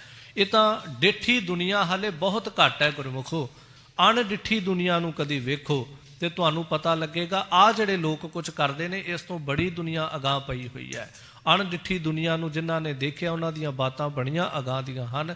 ਅਣਡਿੱਠੀ ਦੁਨੀਆ ਦੇ ਅੰਦਰ ਜੇ ਮੈਂ ਜ਼ਿਕਰ ਕਰ ਦੇਵਾਂ ਤਾਂ ਇਹਦੇ 'ਚ ਕੋਈ ਦੋ ਰਾਏ ਨਹੀਂ ਹੋਏਗੀ। ਸ਼ਾਇਦ ਇਸ ਧਰਤੀ ਤੇ ਓਨੇ ਦੇਵਤੇ ਡਿੱਠੀ ਦੁਨੀਆ ਵਿੱਚ ਨਹੀਂ ਦਿਸਦੇ ਹੋਣਗੇ ਜਿੰਨੀ ਅਣਡਿੱਠੀ ਦੁਨੀਆ 'ਚ ਦਿਸਦੇ ਨੇ। ਇਹ ਵੀ ਕਹਿਣ 'ਚ ਕੋਈ ਦੋ ਰਾਏ ਨਹੀਂ, ਜਿੰਨੀ ਇਸ ਦੁਨੀਆ ਦੀ ਆਬਾਦੀ ਹੈ ਅਣਡਿੱਠੀ ਦੁਨੀਆ ਜਿਹੜੀ ਹੈ ਇਸ ਤੋਂ ਵੀ ਕਈ ਗੁਣਾ ਵੱਧ ਹੈ। ਇੰਜ ਕਹਿ ਲਓ ਜੇ ਕਿਤੇ 10 ਬੰਦੇ ਬੈਠੇ ਦਿਸਦੇ ਨੇ ਨਾ ਉੱਥੇ 1000 ਬੰਦਾ ਅਣਡਿੱਠਾ ਵੀ ਦਿਸਦਾ ਹੋਏਗਾ। ਪਰ ਇਹ ਹੈ ਜਿਨ੍ਹਾਂ ਦੇ ਕੋਲ ਕੋਈ ਅੱਖ ਹੋਏਗੀ, ਜਿਹੜੇ ਦੇਖ ਸਕਦੇ ਹੋਣਗੇ। ਤਾਂ ਅਣਡਿੱਠੀ ਦੁਨੀਆ ਦਾ ਨਜ਼ਾਰਾ ਹੀ ਕੁਝ ਵੱਖਰਾ ਹੈ। ਤਾਂ ਖੈਰ ਹਜੂਰ ਪਾਤਸ਼ਾਹ ਜੀ ਤਾਂ ਇੱਥੇ ਇਹ ਜ਼ਿਕਰ ਕਰਦੇ, ਤਨ ਮਨ ਮੌਲਿਆ ਰਾਮ ਸਿਓ ਸੰਗ ਸਾਧ ਸੇ ਲੜੀਆਂ। ਮੈਂ ਜ਼ਿਕਰ ਕਰ ਰਿਹਾ ਸੀ ਉਹਨਾਂ ਦਾ ਤਨ ਤੇ ਮਨ ਜਿਹੜਾ ਉਹ ਮੌਲਿਆ ਗਿਆ। ਤਨ ਜਿਹੜਾ ਹੈ ਮੈਂ ਜ਼ਿਕਰ ਕਰਾਂ ਸੀ ਮਨ ਦੇ ਤਲ ਤੇ ਕੁਝ ਵੀ ਨਹੀਂ ਕਰਦੇ ਪਏ, ਨਾ ਸਾਡੀ ਅਰਦਾਸ ਸਾਡੇ ਮਨ ਦੇ ਤਲ ਤੇ ਹੈ, ਨਾ ਬਾਣੀ ਪੜ੍ਹਨੀ ਸਾਡੇ ਮਨ ਦੇ ਤਲ ਤੇ। ਇਹਦੇ ਪਿੱਛੇ ਕਈ ਕਾਰਨ ਹਨ। ਅਸੀਂ ਜਦੋਂ ਬਾਣੀ ਪੜ੍ਹਨ ਲੱਗਦੇ ਅਸੀਂ ਕਹਿੰਦੇ ਜੀ ਮਨ ਨਹੀਂ ਟਿਕਦਾ, ਅਸੀਂ ਪੜ੍ਹਨੀ ਛੱਡ ਦਿੰਦੇ ਹਾਂ। ਮੈਂ ਇੱਕ ਬੇਨਤੀ ਆਪ ਜੀ ਨੂੰ ਕਰਾਂ, ਕੱਪੜਾ ਬਹੁਤ ਗੰਦਾ ਹੋਵੇ ਤਾਂ ਆਪਾਂ ਕੀ ਕਰਦੇ ਹੁੰਨੇ, ਇਹਨੂੰ ਭਿਉਂ ਕੇ ਰੱਖ ਦਿਓ। ਕਿਉਂ ਭਿਉਂ ਕੇ ਰੱਖ ਦਿਓ, ਹੁਣੇ ਕਿਉਂ ਨਹੀਂ ਧੋਣਾ? ਤੇ ਜਦੋਂ ਕੋਈ ਸਵਾਲ ਕਰੇ ਆਪਾਂ ਅੱਗੋਂ ਜਵਾਬ ਦੇਵਾਂਗੇ ਜਿਹਨੂੰ ਭਿਉਂ ਕੇ ਰੱਖ ਦੇਗਾ ਨਾ ਤੇ ਇਹ ਮੈਲ ਜਿਹੜੀ ਉਗਲ ਜਾਏਗੀ। ਆਪਾਂ ਪੰਜਾਬੀ 'ਚ ਸ਼ਬਦ ਵਰਤਦੇ ਮੈਲ ਉਗਲ ਜਾਏਗੀ। ਉਸ ਤੋਂ ਬਾਅਦ ਜਦੋਂ ਦੁਬਾਰਾ ਇਹਨੂੰ ਧੋਏਗਾ ਨਾ, ਜਦੋਂ ਹਿਲਾਏਗਾ ਇਹਨੂੰ ਮਲੇਗਾ, ਇਹ ਮਿੰਟ 'ਚ ਹੀ ਸਾਫ਼ ਹੋ ਜਾਣਾ ਹੈ। ਜਦੋਂ ਆਪਾਂ ਬਾਣੀ ਪੜ੍ਹਦੇ ਜਾਈਏ ਗੁਰਮੁਖੋ ਭਾਵੇਂ ਮਨ ਨਹੀਂ ਵੀ ਟਿਕਦਾ, ਪੜ੍ਹਨੀ ਨਾ ਛੱਡੋ। ਇਹਦੇ ਨਾਲ ਪਤਾ ਕੀ ਹੋਏਗਾ, ਇੰਜ ਕਹਿ ਲਓ ਸਾਡੇ ਜੀਵਨ ਵਿੱਚ ਮਨ ਤੇ ਚੜੀ ਹੋਈ ਪਾਪਾਂ ਦੀ ਮੈਲ ਜਿਹੜੀ ਉਗਲ ਜਾਏਗੀ ਇੱਕ ਦਿਨ। ਕਿਉਂਕਿ ਪਾਣੀ 'ਚ ਪਿਆ ਰਿਹਾ ਕੱਪੜਾ ਮੈਲ ਨੇ ਉਗਲ ਜਾਣਾ। ਭਾਂਡਾ ਜ਼ਿਆਦਾ ਗੰਦਾ ਹੋਵੇ ਤੇ ਬੀਬੀਆਂ ਕਹਿੰਦੀਆਂ ਨੂੰ ਪਾਣੀ ਦਾ ਭਰ ਕੇ ਰੱਖ ਦਿਓ। ਤੂੰ ਬਾਣੀ ਪੜ੍ਹੀ ਚੱਲ, ਬਾਣੀ ਪੜ੍ਹੀ ਚੱਲ, ਇੱਕ ਦਿਨ ਐਸਾ ਹੋਏਗਾ ਇਹ ਮਨ ਦੀ ਮੈਲ ਉਗਲ ਜਾਏਗੀ। ਇੱਕ ਹੀ ਝਟਕਾ ਐਸਾ ਲੱਗੇਗਾ ਤੈਨੂੰ, ਇੱਕ ਛਿਨ ਵਿੱਚ ਵੈਰਾਗ ਆ ਜਾਏਗਾ। ਇੱਕ ਝਟਕਾ ਹੀ ਤੇਰੇ ਜੀਵਨ 'ਚ ਐਸਾ ਲੱਗੇਗਾ, ਕੋਈ ਗੁਰੂ ਕਾ ਸ਼ਬਦ ਹੀ ਐਸਾ ਅੰਦਰ ਨੂੰ ਧੂਪ ਆ ਜਾਏਗਾ। ਜੇ ਮਨ ਦੀ ਮੈਲ ਉਗਲੀ ਹੋਏਗੀ ਬਸ ਇੱਕ ਵਾਰ ਇਹਨੂੰ ਮਲਣ ਦੀ ਲੋੜ ਪਏਗੀ, ਮਨ ਬਿਲਕੁਲ ਸਾਫ਼ ਹੋ ਜਾਏਗਾ। ਫਿਰ ਐਸੀ ਇਕਾਗਰਤਾ ਬਣੇਗੀ ਕਿ ਤੂੰ ਉੱਠਣਾ ਚਾਹੇਗਾ ਪਰ ਤੇਰੇ ਤੋਂ ਉੱਠਿਆ ਨਹੀਂ ਜਾਏਗਾ, ਕਿਉਂਕਿ ਨਾਮ ਵਿੱਚ ਰਸ ਹੀ ਇੰਨਾ ਆ ਜਾਂਦਾ ਹੈ। ਤਾਂ ਪਾਤਸ਼ਾਹ ਜੀ ਕਹਿੰਦੇ ਉਹਨਾਂ ਦਾ ਤਨ ਵੀ ਮੌਲਿਆ ਗਿਆ, ਉਹਨਾਂ ਦਾ ਮਨ ਜਿਹੜਾ ਉਹ ਵੀ ਮੌਲਿਆ ਗਿਆ। ਭਾਵ ਪਰਮੇਸ਼ਰ ਦੇ ਅੰਦਰ ਰਚ ਗਏ, ਤਦਾਕਾਰ ਹੋ ਗਏ, ਇਨ ਬਿਨ ਇੱਕ ਸਰੂਪ ਹੋ ਗਏ, ਜਿਹੜੇ ਕਿਸੇ ਕਮਾਈ ਵਾਲੇ ਦੇ ਕੋਲ ਬਹਿ ਗਏ ਨੇ। ਕਿਉਂਕਿ ਕਮਾਈ ਵਾਲੇ ਕੋਲ ਬਹਿਣ ਦਾ ਕਾਰਨ ਪਤਾ ਕੀ ਹੁੰਦਾ, ਉਹਨੇ ਜ਼ਿੰਦਗੀ 'ਚ ਬਹੁਤ ਕੁਝ ਦੇਖਿਆ ਹੁੰਦਾ। ਜਿਵੇਂ ਸੰਸਾਰ ਦੇ ਵਿੱਚ ਆਪਾਂ ਇੱਕ ਸ਼ਬਦ ਕਹਿੰਦੇ ਬਜ਼ੁਰਗਾਂ ਦੇ ਕੋਲ ਬੈਠਿਆ ਕਰੋ, ਤੇ ਜੇ ਬੱਚਾ ਸਵਾਲ ਕਰੇ ਕਿਉਂ ਬੈਠੀਏ ਤਾਂ ਆਪਾਂ ਅੱਗੇ ਕੋਈ ਜਵਾਬ ਦਿੰਦੇ ਹਾਂ ਕਿ ਉਹਨਾਂ ਦੀ ਜ਼ਿੰਦਗੀ ਦਾ ਤਜਰਬਾ ਬਹੁਤ ਹੈ। ਉਹ ਕਈ ਦੁੱਖਾਂ ਸੁੱਖਾਂ 'ਚੋਂ ਲੰਘੇ ਹੁੰਦੇ ਨੇ, ਉਹਨਾਂ ਨੇ ਕਈ ਵਾਧੇ ਘਾਟੇ ਜਿਹੜੇ ਜ਼ਿੰਦਗੀ 'ਚ ਵੇਖੇ ਹੁੰਦੇ ਨੇ। ਗੁਰਮੁਖੋ ਜੇ ਆਮ ਦੁਨੀਆ ਦੇ ਵਿੱਚ ਵਾਧੇ ਘਾਟੇ ਨੇ, ਆਮ ਦੁਨੀਆ ਦੇ ਵਿੱਚ ਕਠਿਨਾਈਆਂ ਹਨ, ਆਮ ਦੁਨੀਆ ਦੇ ਵਿੱਚ ਰੁਕਾਵਟਾਂ ਹਨ, ਤਾਂ ਧਰਮ ਦੀ ਦੁਨੀਆ ਦੇ ਅੰਦਰ ਵੀ ਬੜਾ ਕੁਝ ਹੈ। ਹਾਂ ਇੱਕ ਮੈਂ ਜ਼ਿਕਰ ਕਰਾਂ, ਧਰਮ ਦੀ ਦੁਨੀਆ ਅੰਦਰ ਜਿਹੜੀਆਂ ਰੁਕਾਵਟਾਂ ਨੇ ਉਹ ਸੰਸਾਰ ਵੱਲੋਂ ਨਹੀਂ ਹਨ, ਉਹ ਸਾਡੇ ਮਨ ਵੱਲੋਂ ਹਨ। ਸੰਸਾਰ ਵਿੱਚ ਜਿਹੜੀਆਂ ਰੁਕਾਵਟਾਂ ਨੇ, ਤੁਸੀਂ ਕੋਈ ਕੰਮ ਕਰ ਰਹੇ ਹੋ ਸਕਦਾ ਤੁਹਾਡਾ ਆਪਣਾ ਸਕਾ ਹੀ ਉਹਦੇ ਵਿੱਚ ਰੁਕਾਵਟ ਖੜੀ ਕਰ ਦੇ, ਹੋ ਸਕਦਾ ਗਵਾਂਢੀ ਰੁਕਾਵਟ ਖੜੀ ਕਰ ਦੇ, ਹੋ ਸਕਦਾ ਕੋਈ ਬਾਹਰ ਦਾ ਮਨੁੱਖ ਆ ਕੇ ਰੁਕਾਵਟ ਖੜੀ ਕਰ ਦੇ। ਦੁਨਿਆਵੀ ਤੌਰ ਤੇ ਤੁਸੀਂ ਤਰੱਕੀ ਕਰਨੀ, ਦੁਨੀਆ ਰੁਕਾਵਟਾਂ ਕਰੇਗੀ। ਪਰ ਧਰਮ ਦੀ ਦੁਨੀਆ ਵਿੱਚ ਤੁਸੀਂ ਤਰੱਕੀ ਕਰਨੀ ਹੈ ਤਾਂ ਦੁਨੀਆ ਕੋਈ ਰੁਕਾਵਟ ਨਹੀਂ ਕਰ ਸਕਦੀ। ਬਾਣੀ ਪੜ੍ਹ ਰਹੇ ਹੋ, ਦੁਨੀਆ ਨਹੀਂ ਰੁਕਾਵਟ ਕਰ ਸਕਦੀ, ਮਨ ਰੋਕੇਗਾ, ਮਨ ਦੇ ਫੁਰਨੇ ਰੋਕਣਗੇ। ਤਾਂ ਇੱਥੇ ਮੈਂ ਇਹ ਜ਼ਿਕਰ ਕਰਾਂ, ਧਰਮ ਦੀ ਦੁਨੀਆ ਅੰਦਰ ਜਦੋਂ ਚੱਲਦੇ ਜਾਵਾਂਗੇ, ਇਹ ਸਫ਼ਰ ਦੇ ਵਿੱਚ ਇੱਕ ਅਵਕਟ ਘਾਟੀ ਰਾਮ ਕੀ ਤੇ ਝੜ ਰਹੇ ਹੋ ਕਬੀਰ। ਉਹ ਅਵਕਟ ਘਾਟੀ ਹੈ, ਬਿਖੜਾ ਪੈਂਡਾ ਹੈ, ਪਰ ਕਮਾਈ ਵਾਲੇ ਜਿਹੜੇ ਨੇ ਉਹਨੂੰ ਸਰ ਕਰ ਗਏ ਨੇ। ਤਾਂ ਇੱਥੇ ਤਾਂ ਸਾਹਿਬ ਕਹਿੰਦੇ ਨੇ ਕਿ ਤੂੰ ਉਹਨਾਂ ਦੇ ਕੋਲ ਬਹਿ। ਬਾਣੀ ਅੰਦਰ ਇੱਕ ਬਚਨ ਆਉਂਦਾ ਗੁਰੂ ਅੰਗਦ ਦੇਵ ਮਹਾਰਾਜ ਜੀ ਦਾ ਕਿ ਬਹੀ ਹੈ ਪੜ੍ਹਿਆ ਪਾਸ, ਜਿਨ੍ਹਾਂ ਨੇ ਆਤਮਿਕ ਤੌਰ ਤੇ ਆਪਣੇ ਆਪ ਨੂੰ ਪੜ੍ਹਿਆ। ਕਿਉਂਕਿ ਉੱਥੇ ਉਹਨਾਂ ਦੀ ਗੱਲ ਨਹੀਂ ਕਿ ਜਿਹੜੇ ਸਾਡੇ ਤਰ੍ਹਾਂ 4 ਕਿਤਾਬਾਂ ਪੜ੍ਹੇ ਨੇ, ਨਹੀਂ, ਇੱਥੇ ਇਹਨਾਂ ਬਾਹਰੀ ਪੜ੍ਹਿਆਂ ਦੀ ਕੋਈ ਬਹੁਤੀ ਵੈਲਿਊ ਨਹੀਂ ਹੈ। ਬਾਣੀ ਨੇ ਤੇ ਇੱਥੋਂ ਤੱਕ ਬਚਨ ਕਿਹਾ, ਪੜ੍ਹਿਆ ਅਨਪੜ੍ਹਿਆ ਪਰਮਗਤ ਭਾਵੈ, ਕਿ ਜਿਹਨੇ ਪਰਮਗਤੀ ਨੂੰ ਪ੍ਰਾਪਤ ਕਰਨਾ ਹੈ ਉਹ ਭਾਵੇਂ ਦੁਨਿਆਵੀ ਤੌਰ ਤੇ ਪੜ੍ਹਿਆ ਹੋਵੇ ਭਾਵੇਂ ਨਾ ਪੜ੍ਹਿਆ ਹੋਵੇ। ਇਹ ਧਰਮ ਦੀ ਦੁਨੀਆ ਅੰਦਰ ਕੋਈ ਵੀ ਜਿਹੜਾ ਹੈ, ਆਮ ਸੰਸਾਰ ਦੇ ਵਿੱਚ ਜੇ ਕਿਸੇ ਨੇ ਐਡਵੋਕੇਟ ਬਣਨਾ ਕਹਿੰਦੇ ਡਿਗਰੀ ਹੈ, ਪੜ੍ਹਿਆ 4 ਅੱਖਰ। ਜੇ ਕਿਸੇ ਨੇ ਅਫਸਰ ਲੱਗਣਾ ਕਹਿੰਦੇ ਡਿਗਰੀ ਹੈ, ਪੜ੍ਹਿਆ 4 ਅੱਖਰ ਤਾਂ ਲੱਗ ਸਕਦਾ, ਨਹੀਂ ਤਾਂ ਨਹੀਂ ਲੱਗ ਸਕਦਾ। ਪਰ ਭਗਤਾਂ ਦੀ ਦੁਨੀਆ 'ਚ ਦੇਖੋ, ਕਦੀ ਕਿਸੇ ਨੇ ਭਗਤ ਕਬੀਰ ਨੂੰ ਪੁੱਛਿਆ ਸੀ ਕਿ ਕਿੱਥੋਂ ਪੜ੍ਹ ਕੇ ਆਇਆ, ਕਿੰਨੇ ਗ੍ਰੰਥ ਪੜ੍ਹੇ ਨੇ। ਕਦੇ ਰਵਿਦਾਸ ਨੂੰ ਪੁੱਛਿਆ ਇਤਿਹਾਸ ਚਾਹੁੰਦਾ ਕਿਤੇ ਵੀ ਉਹਨੇ ਇੰਨੇ ਗ੍ਰੰਥ ਪੜ੍ਹੇ ਹੋਣ? ਨਹੀਂ, ਇੱਥੇ ਪੜ੍ਹਿਆ ਅਨਪੜ੍ਹਿਆ ਪਰਮਗਤ ਪਾਵੈ। ਤਾਂ ਮੈਂ ਜ਼ਿਕਰ ਕਰਾਂ ਜਿਹੜੇ ਇਸ ਮਾਰਗ ਤੇ ਚੱਲਦੇ ਨੇ ਨਾ, ਉਹ ਫਿਰ ਮਨ ਦੇ ਤੌਰ ਤੇ ਕਿੰਨੇ ਦੁੱਖਾਂ ਚੋਂ ਗੁਜ਼ਰਦੇ ਨੇ, ਕਿੰਨੀਆਂ ਅਵਕਟ ਘਾਟੀਆਂ ਚੋਂ ਲੰਘਦੇ ਨੇ, ਕਿੰਨੀਆਂ ਔਕੜਾਂ ਚੋਂ ਲੰਘਦੇ ਨੇ। ਉਹਨਾਂ ਕੋਲ ਬੜਾ ਵੱਡਾ ਤਜਰਬਾ ਹੁੰਦਾ ਹੈ। ਜਦੋਂ ਫਿਰ ਉਹਨਾਂ ਦੇ ਕੋਲ ਬੈਠਾਂਗੇ, ਆਪਣੇ ਦੁੱਖ ਸ਼ੇਅਰ ਕਰਾਂਗੇ ਕਿ ਮੇਰਾ ਮਨ ਨਹੀਂ ਟਿਕਦਾ, ਉਹਨਾਂ ਦਾ ਕਿਹੜਾ ਪਹਿਲੇ ਦਿਨ ਟਿਕ ਗਿਆ ਹੋਣਾ, ਪਰ ਅੱਜ ਉਹਨਾਂ ਦਾ ਟਿਕਿਆ ਹੈ। ਜਦੋਂ ਉਹਨਾਂ ਕੋਲ ਬੈਠੇ ਹੋਵਾਂਗੇ, ਆਪਣਾ ਦੁੱਖ ਦੱਸਾਂਗੇ, ਉਹ ਫਿਰ ਕੋਈ ਹੱਲ ਕੱਢਣਗੇ ਵੀ ਸਾਡਾ ਵੀ ਨਹੀਂ ਸੀ ਟਿਕਦਾ, ਪਰ ਅਸੀਂ ਇੰਜ ਕੀਤਾ ਹੈ, ਸਾਡਾ ਟਿਕ ਗਿਆ।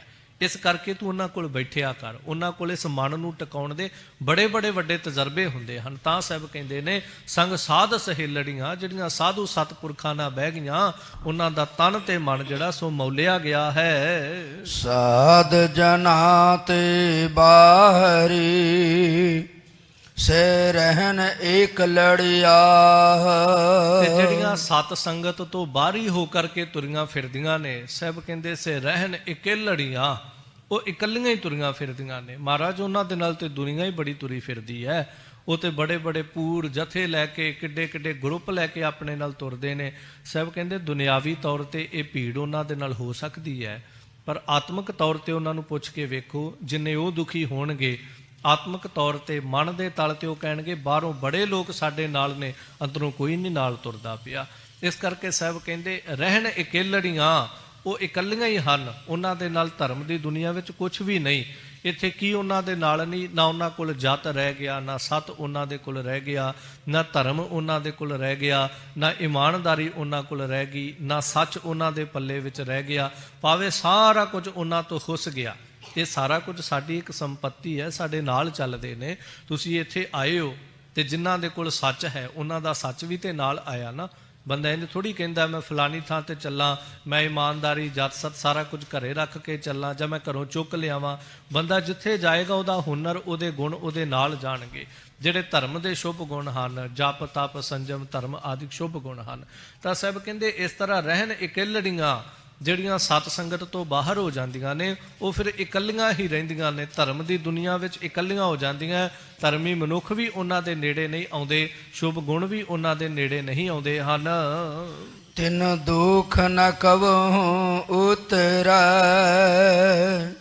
ਸੇ ਜਮ ਕੈ ਬਸ ਪੜਿਆ। ਤੇ ਉਹਨਾਂ ਦੇ ਜ਼ਿੰਦਗੀ ਦੇ ਦੁੱਖ ਜਿਹੜੇ ਨੇ ਉਹ ਕਦੀ ਲੈਂਦੇ ਹੀ ਨਹੀਂ ਹਨ। ਜਿੰਨਾ ਚਿਰ ਜੀਵਨ ਬਤੀਤ ਹੁੰਦਾ ਹੈ, ਤਾਂ ਸਾਹਿਬ ਜੀ ਮੋਹਰ ਲਾਉਂਦੇ ਪਏ ਨੇ, ਤਿੰਨ ਦੁੱਖ ਨਾ ਕਬਹੂ ਉਤਰੈ। ਉਹਨਾਂ ਦਾ ਦੁੱਖ ਉਤਰਦਾ ਹੀ ਨਹੀਂ ਹੈ। ਭਾਵੇਂ ਇਹ ਸਾਰਾ ਜੀਵਨ ਲੰਘ ਜਾਂਦਾ ਹੈ, ਉਸ ਤੋਂ ਬਾਅਦ ਜਨਮ ਮਰਨ ਵੱਡਾ ਵੇ ਛੋੜਾ, ਇਹ ਫਿਰ ਉਸ ਤੋਂ ਬਾਅਦ ਦੁੱਖ ਆਪਰਤਾ ਪ੍ਰਾਪਤ ਹੁੰਦਾ ਹੈ। ਆ ਜਨਮ ਬਤੀਤ ਹੁੰਦਾ ਹੈ, ਫਿਰ ਮਿਲ ਜਾਂਦਾ ਹੈ, ਕਦੀ ਜੂਨਾਂ ਮਿਲਦੀਆਂ ਨੇ, ਵਾਰ-ਵਾਰ ਜੰਮਣਾ, ਵਾਰ-ਵਾਰ ਮਰਨਾ। ਇਹ ਦੁੱਖ ਨਾ ਕਬਹੂ ਉਤਰੈ, ਇਹ ਦੁੱਖ ਕਦੀ ਉਹਨਾਂ ਦਾ ਲੈਂਦਾ ਹੀ ਨਹੀਂ ਹੈ। ਹਾਂ, ਇਹ ਗੱਲ ਹੈ, ਮਨੁੱਖੀ ਮਨ ਜਿਹੜਾ ਇੰਨਾ ਕੁ ਬਾਗੀ ਹੋ ਗਿਆ ਨਾ, ਇਹ ਤਾਂ ਮੈਂ ਸ਼ਬਦ ਕਹਾਂ, ਜਿੰਨਾ ਚਿਰ ਬੀਤਦੀ ਨਹੀਂ ਉਹਨਾਂ ਚਿਰ ਪਤਾ ਨਹੀਂ ਚੱਲੇਗਾ। ਆਮ ਮਨੁੱਖ ਕਹਿ ਦਿੰਦਾ ਕਿ ਕੋਈ ਗੱਲ ਨਹੀਂ, ਅੱਗੇ ਜੋ ਹੋਊਗੀ ਵੇਖੀ ਜਾਏਗੀ। ਉਹ ਜਦੋਂ ਹੋਊਗੀ ਨਾ, ਉਦੋਂ ਵੇਖੀ ਜਾਊਗੀ, ਤੇਰੇ ਤੋਂ ਵੇਖੀ ਵੀ ਨਹੀਂ ਜਾਣੀਗੀ। ਤੂੰ ਹੋਣ ਦੀਆਂ ਗੱਲਾਂ ਛੱਡ। ਇਸ ਕਰਕੇ ਧਰਮ ਦੀ ਦੁਨੀਆ ਹੈ, ਇਹਦੇ 'ਚ ਜੋ ਕਿਹਾ ਜਾ ਰਿਹਾ ਉਹਨੂੰ ਕਮਾ। ਤੂੰ ਆਮ ਮਨੁੱਖ ਦੀ ਗੱਲ ਛੱਡਿਆ ਕਰ। ਮੈਂ ਅੱਜ ਇੱਕ ਗੱਲ ਸੋਚਦਾ ਸੀ, ਕਮਾਲ ਹੋ ਗਈ ਸਾਡੇ ਵਾਲੀ। ਸਾਡੀ ਸੋਚ ਕਿੱਥੇ ਜਾ ਕੇ ਡਿੱਗੀ ਹੈ। ਜੋ ਗੁਰੂ ਨੇ ਕਹਿ ਦਿੱਤਾ ਉਹਨੂੰ ਅਸੀਂ ਮੰਨਿਆ ਨਾ, ਤੇ ਜੋ ਮੇਰੇ ਵਰਗੇ ਮੂਰਖ ਨੇ ਕਹਿ ਦਿੱਤਾ ਉਹਨੂੰ ਸਾਰੀ ਦੁਨੀਆ ਨੇ ਪ੍ਰਵਾਨ ਕਰ ਲਿਆ। ਗੁਰੂ ਨੇ ਕਿਹਾ ਕਿ ਜਮ ਹੈ, ਕਬੀਰ ਜਮ ਕਾ ਠੇਂਗਾ ਬੁਰਾ ਹੈ, ਉਹ ਨਹੀਂ ਸਹਿਆ ਜਾਏ।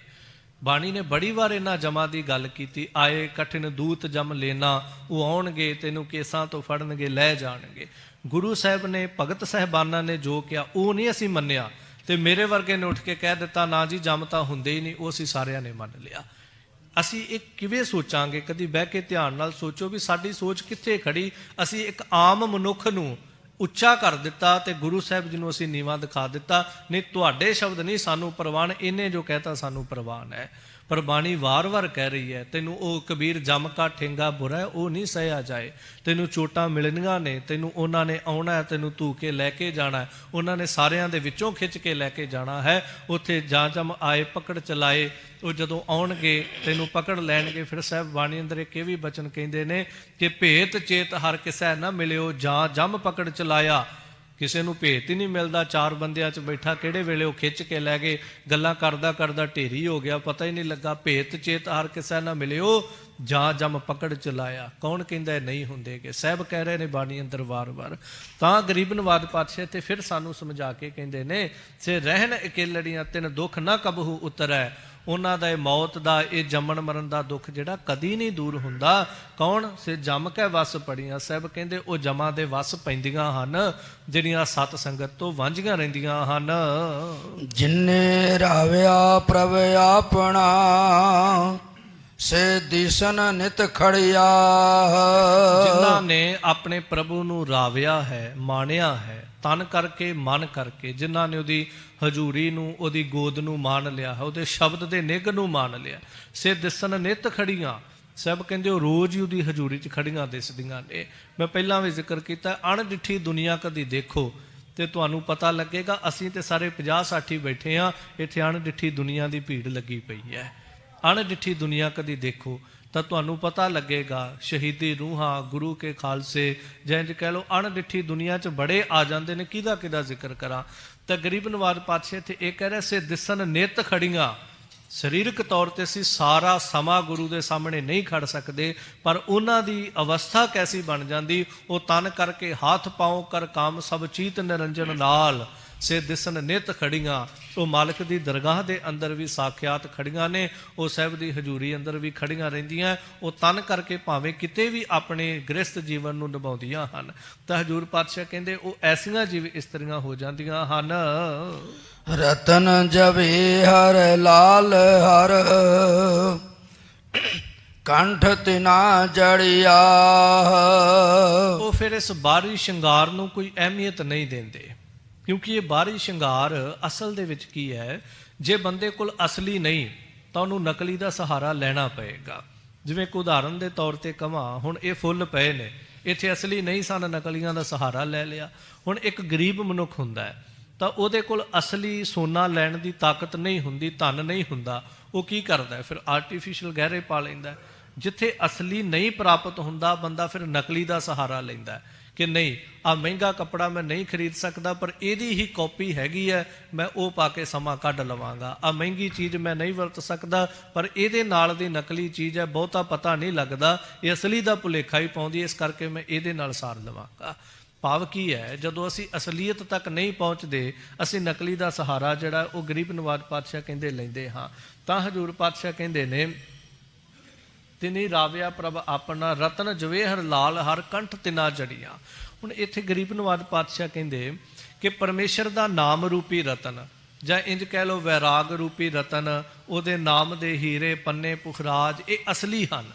ਪਰ ਜਦੋਂ ਅਸਲੀ ਸਾਡੇ ਤੱਕ ਨਹੀਂ ਪਹੁੰਚਦੇ ਜਾਂ ਅਸੀਂ ਉਹਨਾਂ ਤੱਕ ਨਹੀਂ ਪਹੁੰਚਦੇ, ਫਿਰ ਅਸੀਂ ਆਪਣੀ ਸ਼ੋਭਾ ਨੂੰ ਵਧਾਉਣ ਵਾਸਤੇ ਨਕਲੀਆਂ ਦਾ ਸਹਾਰਾ ਲੈਂਦੇ ਆ। ਮੈਂ ਤਾਂ ਪਹਿਲਾਂ ਕਿਹਾ ਕਿ ਅਸਲੀ ਸੋਨਾ ਨਾ ਮਿਲੇ ਤੇ ਬੰਦਾ ਆਰਟੀਫਿਸ਼ਲ ਦਾ ਸਹਾਰਾ ਲੈਂਦਾ। ਜਿਸ ਦੇ ਕੋਲ ਨਾਮ ਰੂਪੀ ਹੀਰਾ ਨਾ ਹੋਵੇ, ਉਹ ਫਿਰ ਬਾਹਰੀ ਹੀਰਿਆਂ ਦੇ ਨਾਲ ਸਾਰੇਗਾ। ਜਿਸ ਦੇ ਕੋਲ ਨਾਮ ਰੂਪੀ ਹੀਰਾ ਆ ਗਿਆ, ਉਹਦੇ ਫਿਰ ਚਿਹਰੇ ਦੀ ਚਮਕ ਜਿਹੜੀ ਹੈ, ਉਹਦੇ ਚਿਹਰੇ ਦਾ ਨੂਰ ਜਿਹੜਾ ਹੈ, ਉਹ ਆਪਣੇ ਆਪ ਝਲਕੇਗਾ। ਉਹਨੂੰ ਫਿਰ ਬਾਹਰੀ ਗਹਿਣਿਆਂ ਦੀ, ਉਹਨੂੰ ਕਿਸੇ ਸੁਹੱਪਣ ਦੀ, ਉਹਨੂੰ ਕਿਸੇ ਹਾਰ ਸ਼ਿੰਗਾਰ ਦੀ ਲੋੜ ਨਹੀਂ ਪਏਗੀ। ਕਿਉਂ? ਕਿਉਂਕਿ ਉਹਦੇ ਕੋਲ ਨਾਮ ਰੂਪੀ ਹੀਰਾ ਆ ਗਿਆ।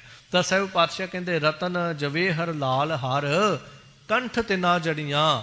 ਉਹਨਾਂ ਨੇ ਆਪਣੇ ਇਸ ਕੰਠ ਦੇ ਅੰਦਰ ਜਦੋਂ ਨਾਮ ਨੂੰ ਜਪ ਲਿਆ, ਨਾਮ ਨੂੰ ਧਿਆ ਲਿਆ, ਇਹ ਹੀਰੇ ਪੰਨੇ ਪੁਖਰਾਜ ਸਭ ਫਿੱਕੇ ਪੈ ਗਏ। ਉਹਦੇ ਨਾਮ ਦਾ ਹੀਰਾ, ਉਹ ਸੰਸਾਰ ਦੇ ਅੰਦਰ ਵੈਰਾਗ ਰੂਪੀ ਲਾਲ, ਇਹ ਸਾਰਾ ਕੁਝ ਜਿਹੜਾ ਉਹਨਾਂ ਨੇ ਆਪਣੇ ਕੰਠ ਵਿੱਚ ਧਾਰਨ ਕਰ ਲਿਆ ਹੈ। ਨਾਨਕ ਵਾਛਾ ਤੂੜ ਤਿਨਾ, ਪ੍ਰਭ ਸਰਨੇ ਦਰ ਪੜਿਆ। ਫਿਰ ਸਾਹਿਬ ਕਹਿੰਦੇ ਅਸੀਂ ਉਹਨਾਂ ਦੀ ਧੂੜੀ ਲੋਚਦੇ ਹਾਂ। ਮਹਾਰਾਜ ਕਿੰਨਾ ਦੀ? ਸਾਹਿਬ ਕਹਿੰਦੇ ਪ੍ਰਭ ਸਰਣੀ ਦਰ ਪੜੀਆ, ਜਿਹੜੀਆਂ ਮਾਲਕ ਦੀ ਸ਼ਰਨ ਪਈਆਂ ਨੇ ਤੇ ਉਹਦੇ ਦਰ ਤੇ ਡਿੱਗ ਪਈਆਂ ਨੇ। ਗੁਰਮੁਖੋ, ਇੱਕ ਐਸਾ ਦਰ ਹੈ, ਦੁਨੀਆ ਦੇ ਕਿਸੇ ਵੀ ਦਰਵਾਜ਼ੇ ਤੇ ਪਹਿਲੀ ਗੱਲ ਤਾਂ ਬਹਿਣ ਦੀ ਲੋੜ ਹੀ ਨਹੀਂ ਹੈ, ਪਰ ਸਾਡਾ ਇੱਕ ਸੁਭਾਅ ਹੈ, ਅਸੀਂ ਟਲਦੇ ਨਹੀਂ ਹਾਂ। ਕਿਵੇਂ? ਕਿਉਂਕਿ ਇੱਕ ਕਹਾਵਤ ਹੈ ਨਾ, ਮੱਛੀ ਪੱਥਰ ਚੱਟ ਕੇ ਮੁੜਦੀ ਹੁੰਦੀ ਹੈ। ਸਾਨੂੰ ਜਿੰਨਾ ਚਿਰ ਕਿਤੋਂ ਠੋਕਰਾਂ ਪੈ ਨਾ ਜਾਣ, ਧੱਕੇ ਪੈ ਨਾ ਜਾਣ, ਅਸੀਂ ਉਹਨਾਂ ਚਿਰ ਮੁੜਦੇ ਨਹੀਂ ਹੈ, ਸਾਡੀ ਆਦਤ ਬਣ ਚੁੱਕੀ ਹੈ।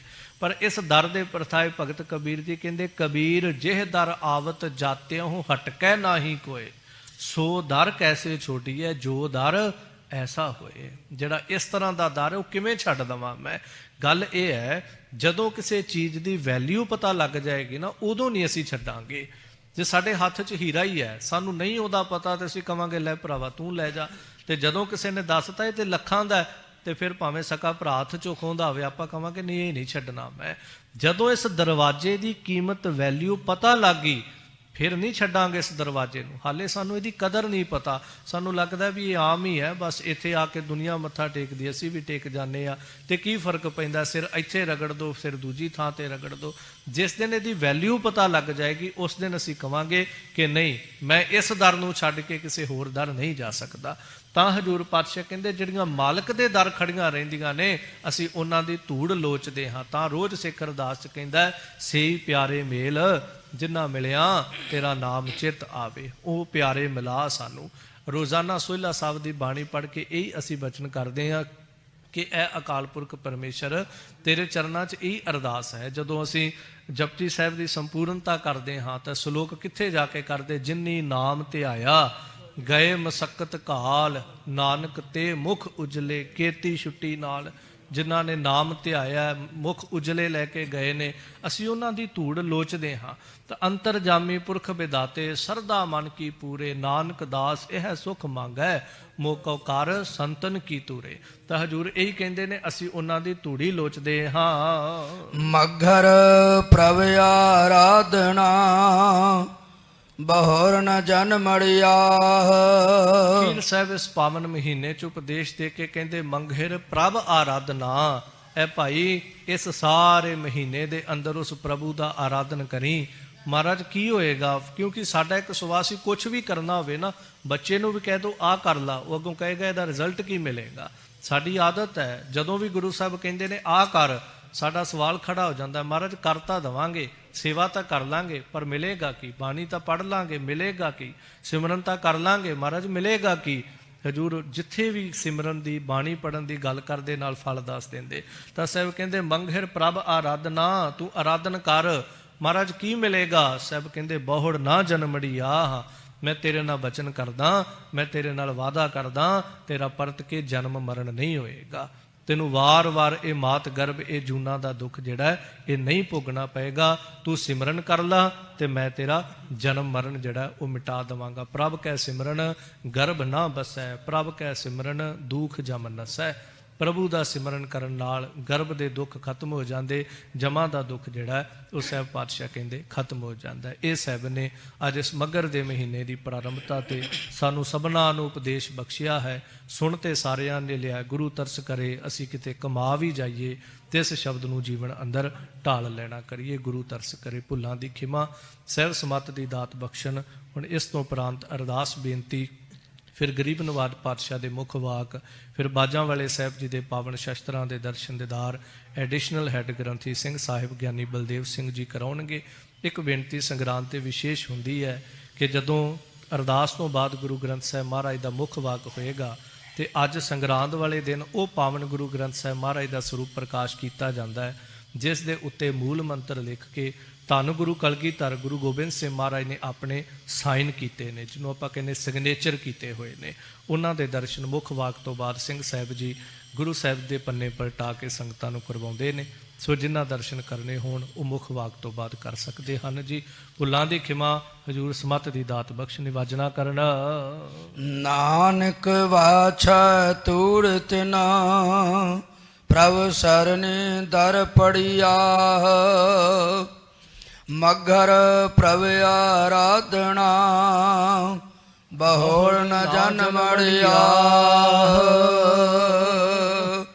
ਵਾਹਿਗੁਰੂ ਜੀ ਕਾ ਖਾਲਸਾ, ਵਾਹਿਗੁਰੂ ਜੀ ਕੀ ਫਤਿਹ।